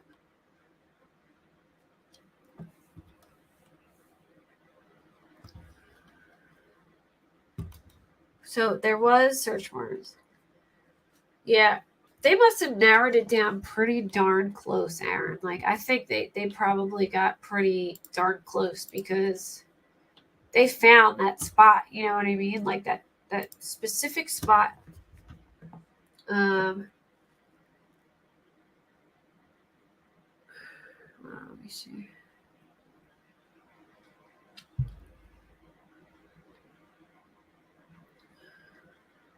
Okay, so then there was another. There was that. Remember that article that said missing mom Madeline Kingsbury's sister tells all she wouldn't have just left, and then Richard commented, said it's like, tell us what you think or something like that. Then his sister commented like the smacking your face emoji. You know what I'm talking about? I'll show you guys. Like, they're just like so disrespectful to her family who is grieving. And I know, like, I don't know, like, just don't post that. You know what I mean? Just don't say anything. But I know they want to stick up for her brother. I get it, but like, they took it too far, in my opinion. They also, so somebody commented, they said that her dad sent her to Mexico and is trying to frame Adam. They chased down and cursed at searchers. Maybe not all of them knew, but, you know, a lot of people think that his family, somebody in his family, at least someone knew something. They also tried to say the cartel was involved. Like, they were literally trying to say the cartel was involved. They have made comments trying to detract from finding her, saying untrue things such as maybe she was taken by a drug cartel for trafficking, was off her meds with zero evidence to support that, and she just left, or police are framing Adam. I do wonder if there were found. No, I don't want to read that.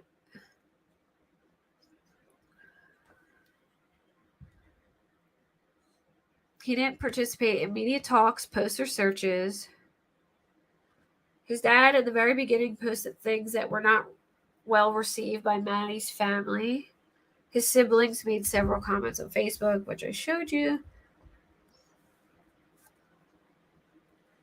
Victim blaming at every turn, off her meds, mental health issues. The new boyfriend was mentioned a lot.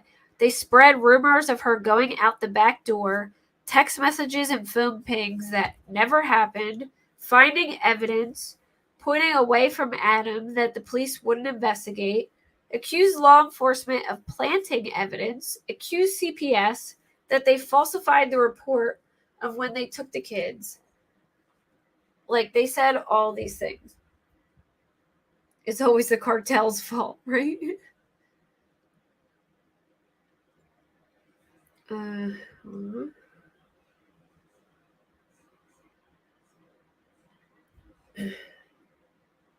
Sorry, I have so many screenshots. I'm like trying to. Okay, no. Am I going the wrong way? No.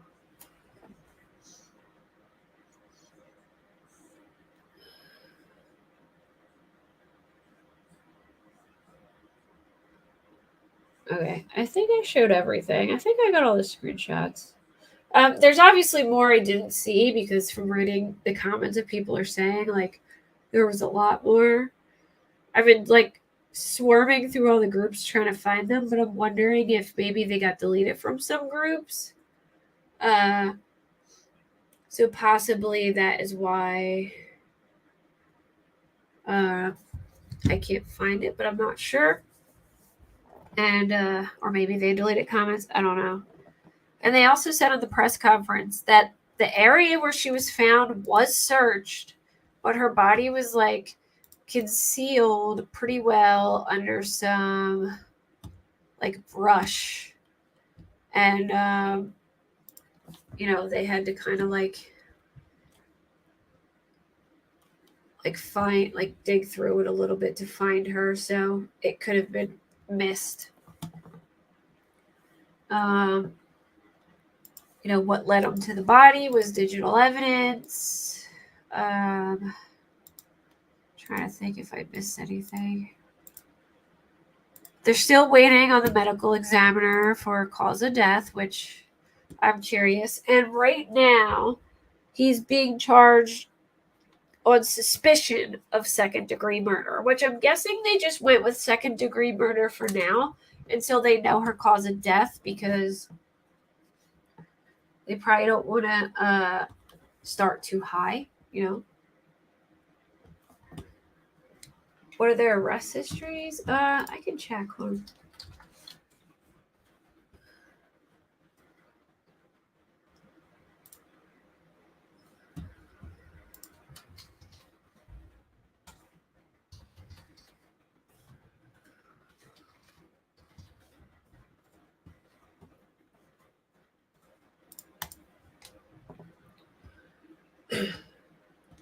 Yeah.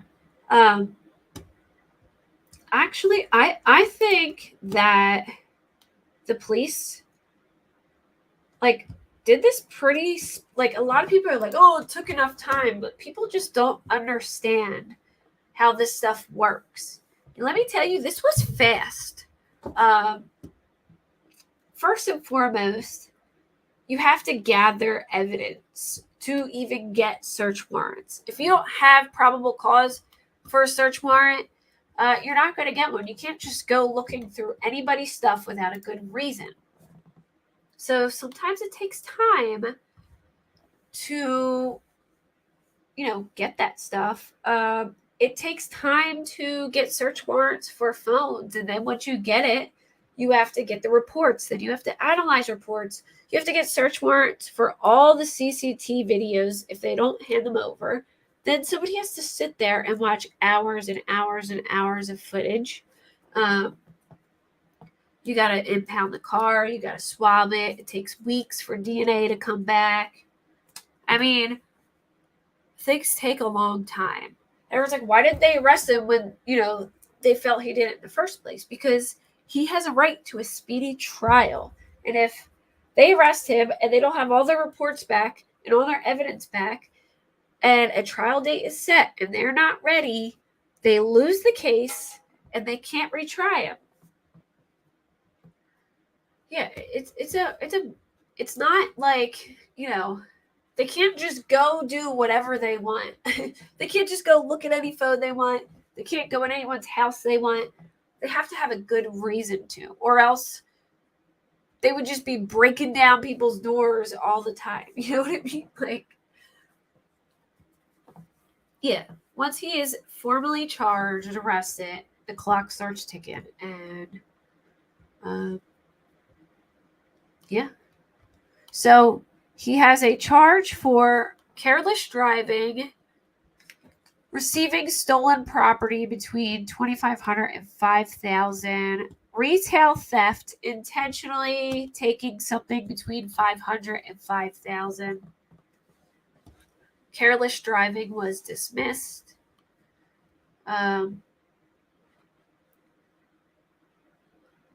You got felonies from the other one.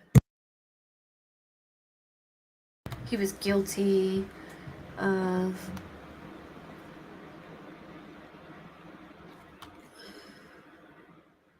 receiving stolen property and theft, I'm pretty sure. That's all I see for him.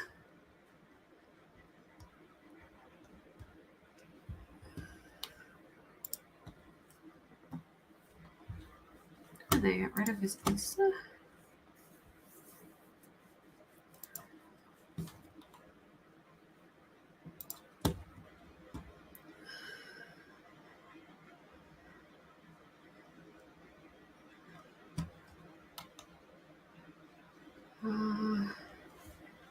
right, let me look up her.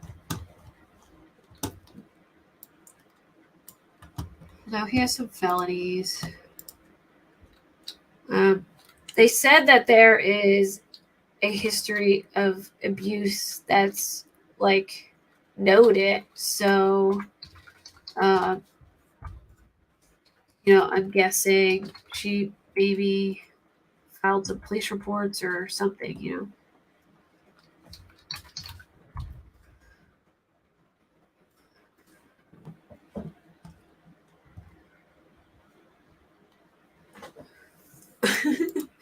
Could be, Erin. Yeah, they said, they mentioned at some point that he didn't, that he wouldn't have gotten custody because, one, they weren't married, so he didn't have rights, and two, there was a pattern of abuse established. I don't know what kind of abuse or whatever, but okay, so she has 2 speeding tickets. That's all I see, 2 speeding tickets.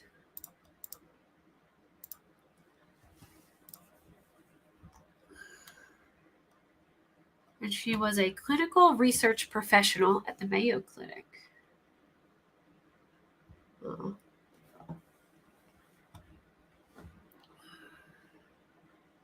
Who's Stickham? Never heard of that. But yeah, I don't know if it was physical abuse or not. And before I go, real quick, you know how I did that video on that woman, Anissa Sproles, who was missing with her 2 kids? Well, I wouldn't say the word safe because they don't know. All right. It's basically, it sounds like a very toxic situation on both ends with these people. I think there was probably some DV, some drug use, possibly on both ends. She definitely ran away with another guy before, and from what I was told, was staying in a tent with 2 guys, and she called her mother-in-law like 2:00 in the morning, begging to get a ride home.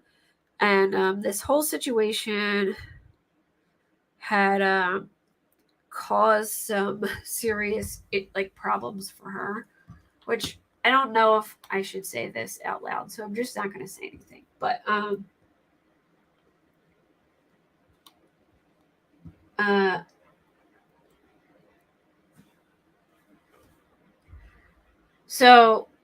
but yeah, just put it this way: it caused her a lot of problems because of it. And this is this lady, Anissa Sproles. She had disappeared for 3 weeks, and her family was saying that they believe she was running from a domestic violence situation. But then her husband's family was saying, no way, he would never hurt her. He would never hurt his kids. She ran off with another guy before, and that guy was a bad guy and got herself in all kinds of trouble. This is what she's doing again. And people were calling him a murderer, saying all these bad things about him. And then she ends up calling her family and says she's okay. But here's some pictures of her children. People think the pictures of her children looked a little bit sus. There were some cuts and bruises on them that were not there before. I seen the babysitter had said they were not there before. I do think the husband's mom really loves them children and cares about them, and she's devastated. And apparently, Anissa left the house and stayed with her family, and then the next morning, the Kentucky case, she supposedly left with some guy that she had been talking to online since March. And she won't tell anybody where she is. I do think they know the name of the guy, but I don't think they can really do anything if he's who knows if he's a bad guy or whatever. She's not telling him where they are. The police, she just called her sister. The police have not made formal contact with her, so the kids are still considered missing, though. No. So the kids are with her now. She had left, like this incident, she had left with a man, supposedly. This is what I was told. And supposedly what the family was told. She had left with a man who she had been talking to since March online.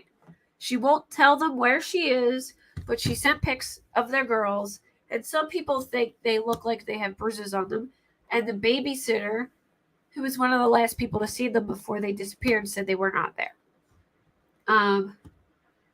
Okay, so the tent thing, a couple years ago, she did something similar where she ran off with some guy who was a crappy guy, let's just say that. And I guess she ended up, this is what I heard, living in it. She was like staying in a tent with two men. And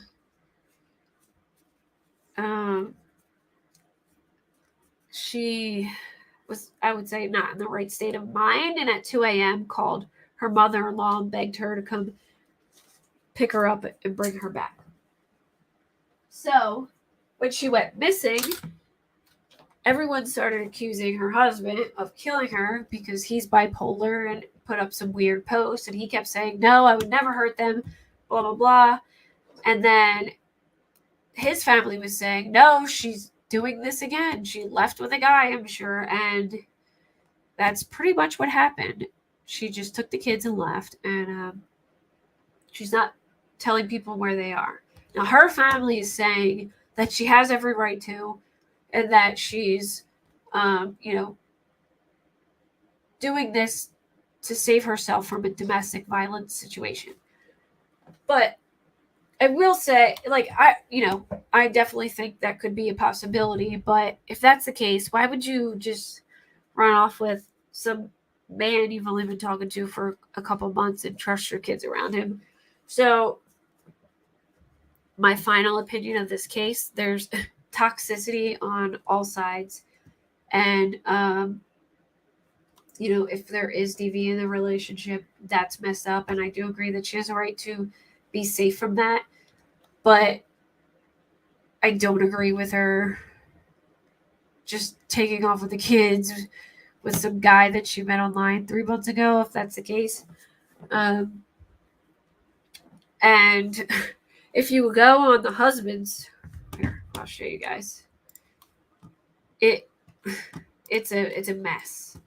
People, the whole family, there's just a huge family brawl going on his post. Like, everyone's fighting in the post. People are flipping out, cursing each other out and stuff. It's bad. I'm trying to find it. It's basically just like family versus family type thing. You know what I mean?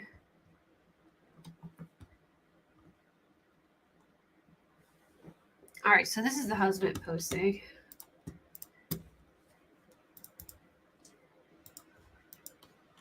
And he says, this was posted, but the missing persons case is still in effect.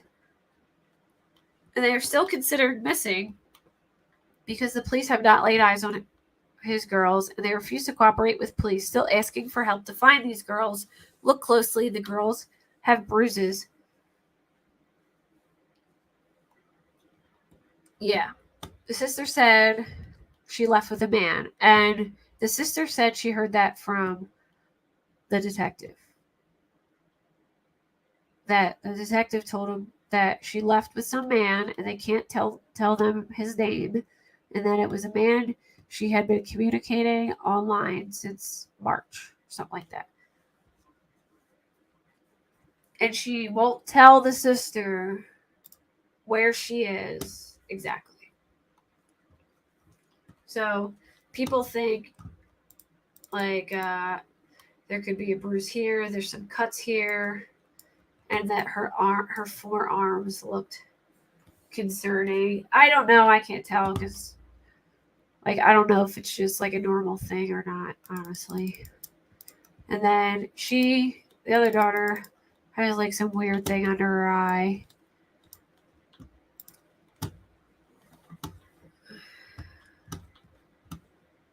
So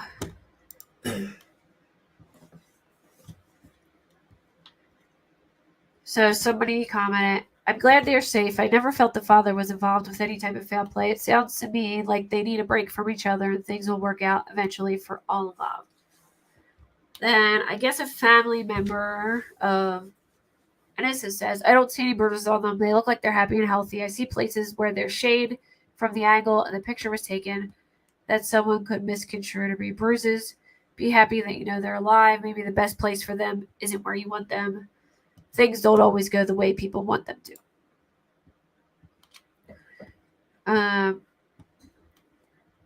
Someone said it looked like there was bruises and scratches. They both looked tired. Then someone said if you really cared, you would advise her to come home instead of spending your time spinning your own narrative, giving their father and grandma grief. Then Anissa's family said, I'm not spinning my own narrative. There are no bruises on the girls with the exception of maybe a small bruise or two on their legs. They're kids and they play. Someone says the forearm is really big. Maybe the best place isn't where you want them to be. Where is your proof on any of the accusations? I hope Richie hires a lawyer. He won't get custody. She personally has not stated anything about them. She just left.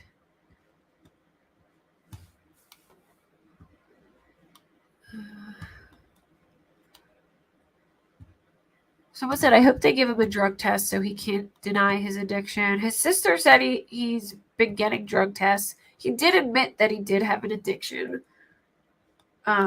He has openly admitted that, and he has openly admitted that he's bipolar and that he's working on it. Richie says he deserves to see his kids. Her family says, I never said anything about who deserves what. I just said maybe the best place for them right now isn't where you want them. Just because you think that they need to be in Edmonton in your camper doesn't necessarily mean that's where Anissa feels like they need to be. He said, I don't live in a camper. I don't know who told you that, but I have my own house. We live in a 3-bedroom house. She said, okay. He said the pictures might not even be accurate. They're not dated. So she's been gone for like 3 weeks. So,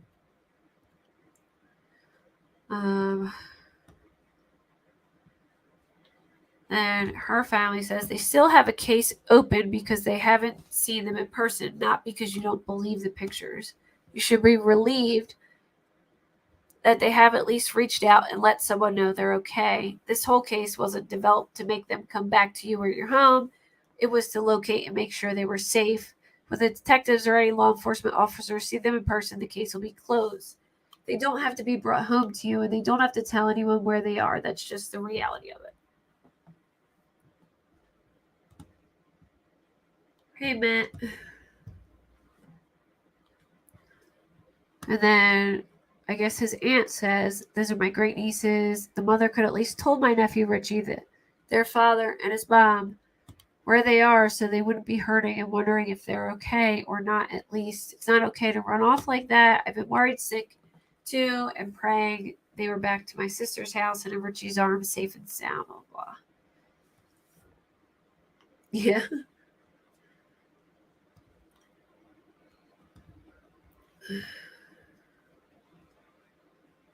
If she felt unsafe, she's entitled to leave.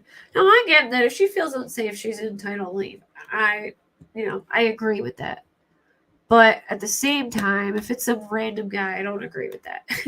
So I don't know. I'm kind of like torn on the thing. I think they both have points. You know what I mean? Like I think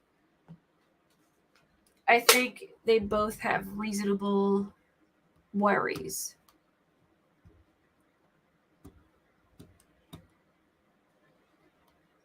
I don't know if there's any his sister says there's no police reports or no hospital records of any like abuse or whatever. I don't know. But the other family member said there is a report in the town where her mother-in-law lives.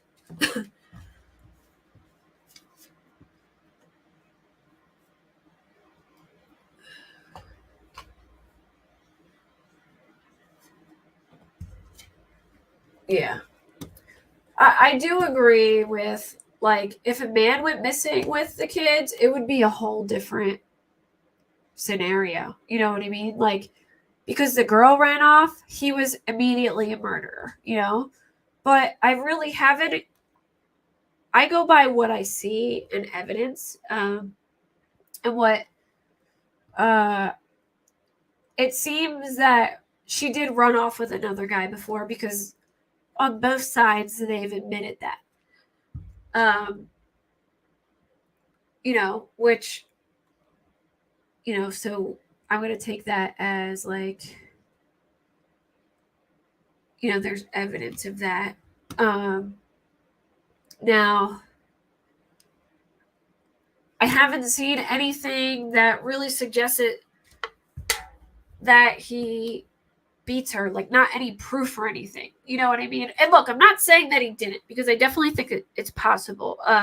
Especially if you're doing drugs and you're bipolar, people can get violent in a psychosis. My mom's bipolar and had done drugs and has gone into psychosis, and I've witnessed it. So, you know, it's definitely possible that could have happened, or even just been a really rough time for her if he's manic.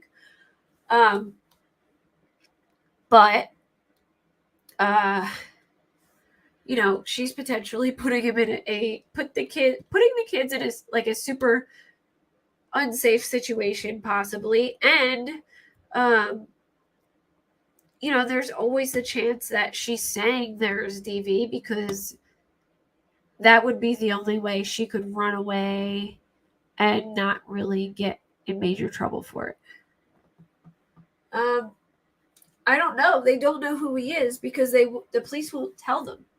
All they told his family is that she's been in contact with him, but her socials are all like locked down. Like, she has all the family like very limited on what they can see and stuff, so they have no idea who this guy is.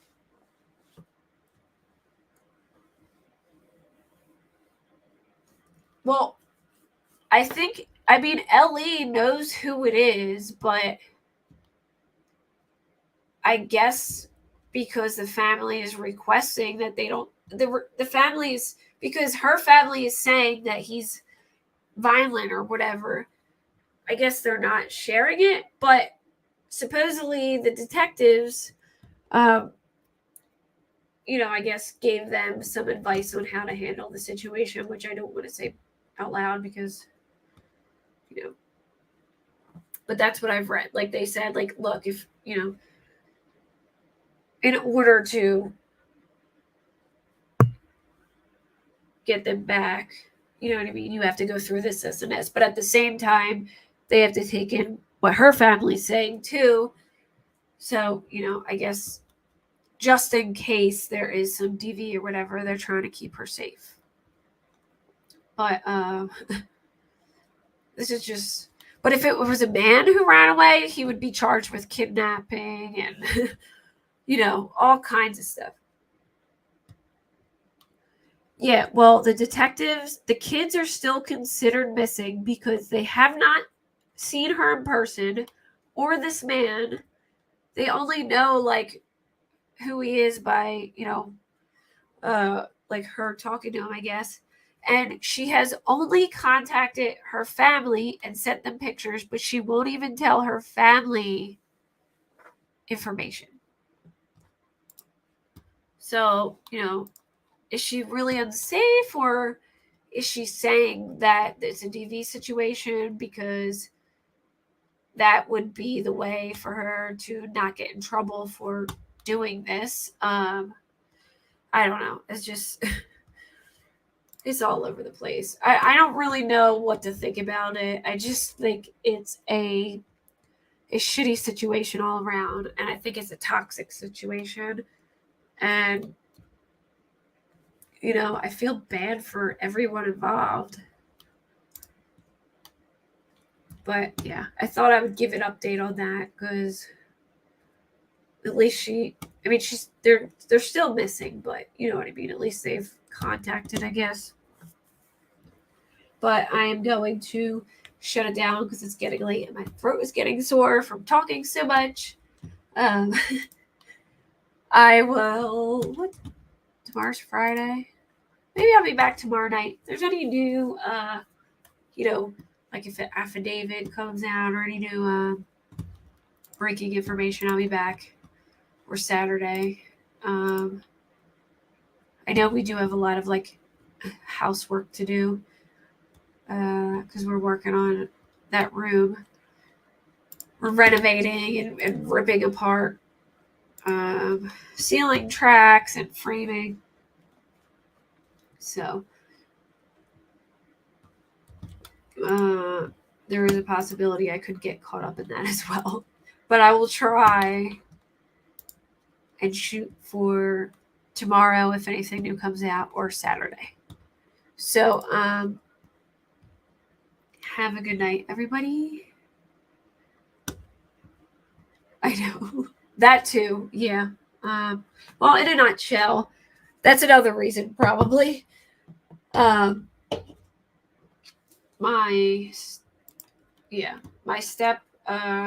stepdaughter's mom died in April suddenly, and she's 7, and she's at her grandmom's right now, but she will be, because that's where she lived with her mom, but she will be moving in with us soon, and until then staying with us often. And thank you. Yeah. And we are turning like an old storage room into a room for her, and it's been a nightmare. I mean, I threw out like a trailer's worth of old storage that I haven't seen in years. I mean, there was stuff I didn't even know that was back there. It took me, I was up to like 2:00 in the morning every night just trying to like knock this all out because, we want to get started and get this done soon. So, to get her as comfortable as possible here. And so if you see the link being shared in my chat, you're wondering what it is. It's a fundraiser I made to help with the cost of building stuff because it's a lot and it would probably take us like months to get it all together ourselves. And I appreciate everyone who has donated so far. We were able to buy lots of supplies, and I will post all of the receipts. And luckily, because of everyone helping, we'll be able to get this done like way quicker than we thought. And we just wanted her to have her own place to decompress and to feel at home here, because not only did she just lose her mom, but it's going to be like a big transition for her, like moving in permanently with us, which I can tell you she's very excited about. She's asked us, when am I coming to your house? When am I going to live at your house? So next weekend we are going to visit her. So hopefully we can have that. We'll have it like almost done by the next time she comes and visit us. And luckily, yeah, exactly, Aaron. Just, because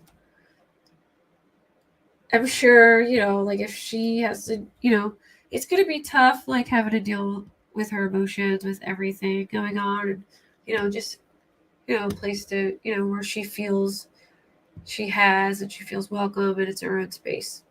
We're letting her pick out all the stuff. And so, yeah, we had so it's like a storage room connected to my laundry room. We had like a drop ceiling in there, but we're going to like split the laundry room and the storage room and make a room next to the laundry room. So I've been pulling down this old drop ceiling. It's so nasty. I feel like I have fiberglass on me. Yeah, that's probably why I can't breathe. And you know, it's a room that hasn't really been touched besides putting decorations and stuff in there for years. So it's been shows a permanent or stable feeling. Yeah, if I didn't do this and people didn't donate, and I'm so thankful. You have no idea. It probably would have taken us months just because we would have to do it like little by little just because it's been ridiculous lately. Like, I get sick, I swear, every time I go food shopping, seeing the amount I spend on, like, compared to what I spent before, it's unreal. Like, and gas, everything, it's just gotten ridiculous. And building supplies are like double what they used to be. So yeah, that's what's going on. So if for any reason I don't follow up on my word of when I say I'm going to come back, it's because I have immersed myself in a project that is just taking much more time than I planned. But I will talk to you guys later. I am going to go shower and get a snack and go lay down, but I will talk to y'all later. And if, there's any, as soon as I find out updates, it is before I go live, I'll make sure to post them on my community posted stuff. Thank you, Aaron. Thank you for everyone who came. It was a good night. I enjoyed this live, and talk to y'all later. I know, Linda. Thank you. Hopefully, things will calm down in like a month, and I'll get me back to my normal schedules and stuff. My son said to me, he's 7 and she's 7. He told me and Dave, guys, I don't know if you're ready for 2 kids. Like, okay, bud. Like 2 kids at the same time. I mean, they kind of had opposite schedules before, so we didn't really have to deal with both of them at the same time. But now he's like, I don't know if you're ready for us 2 kids. Like, yeah, okay. All right. Well, good night, guys. Bye.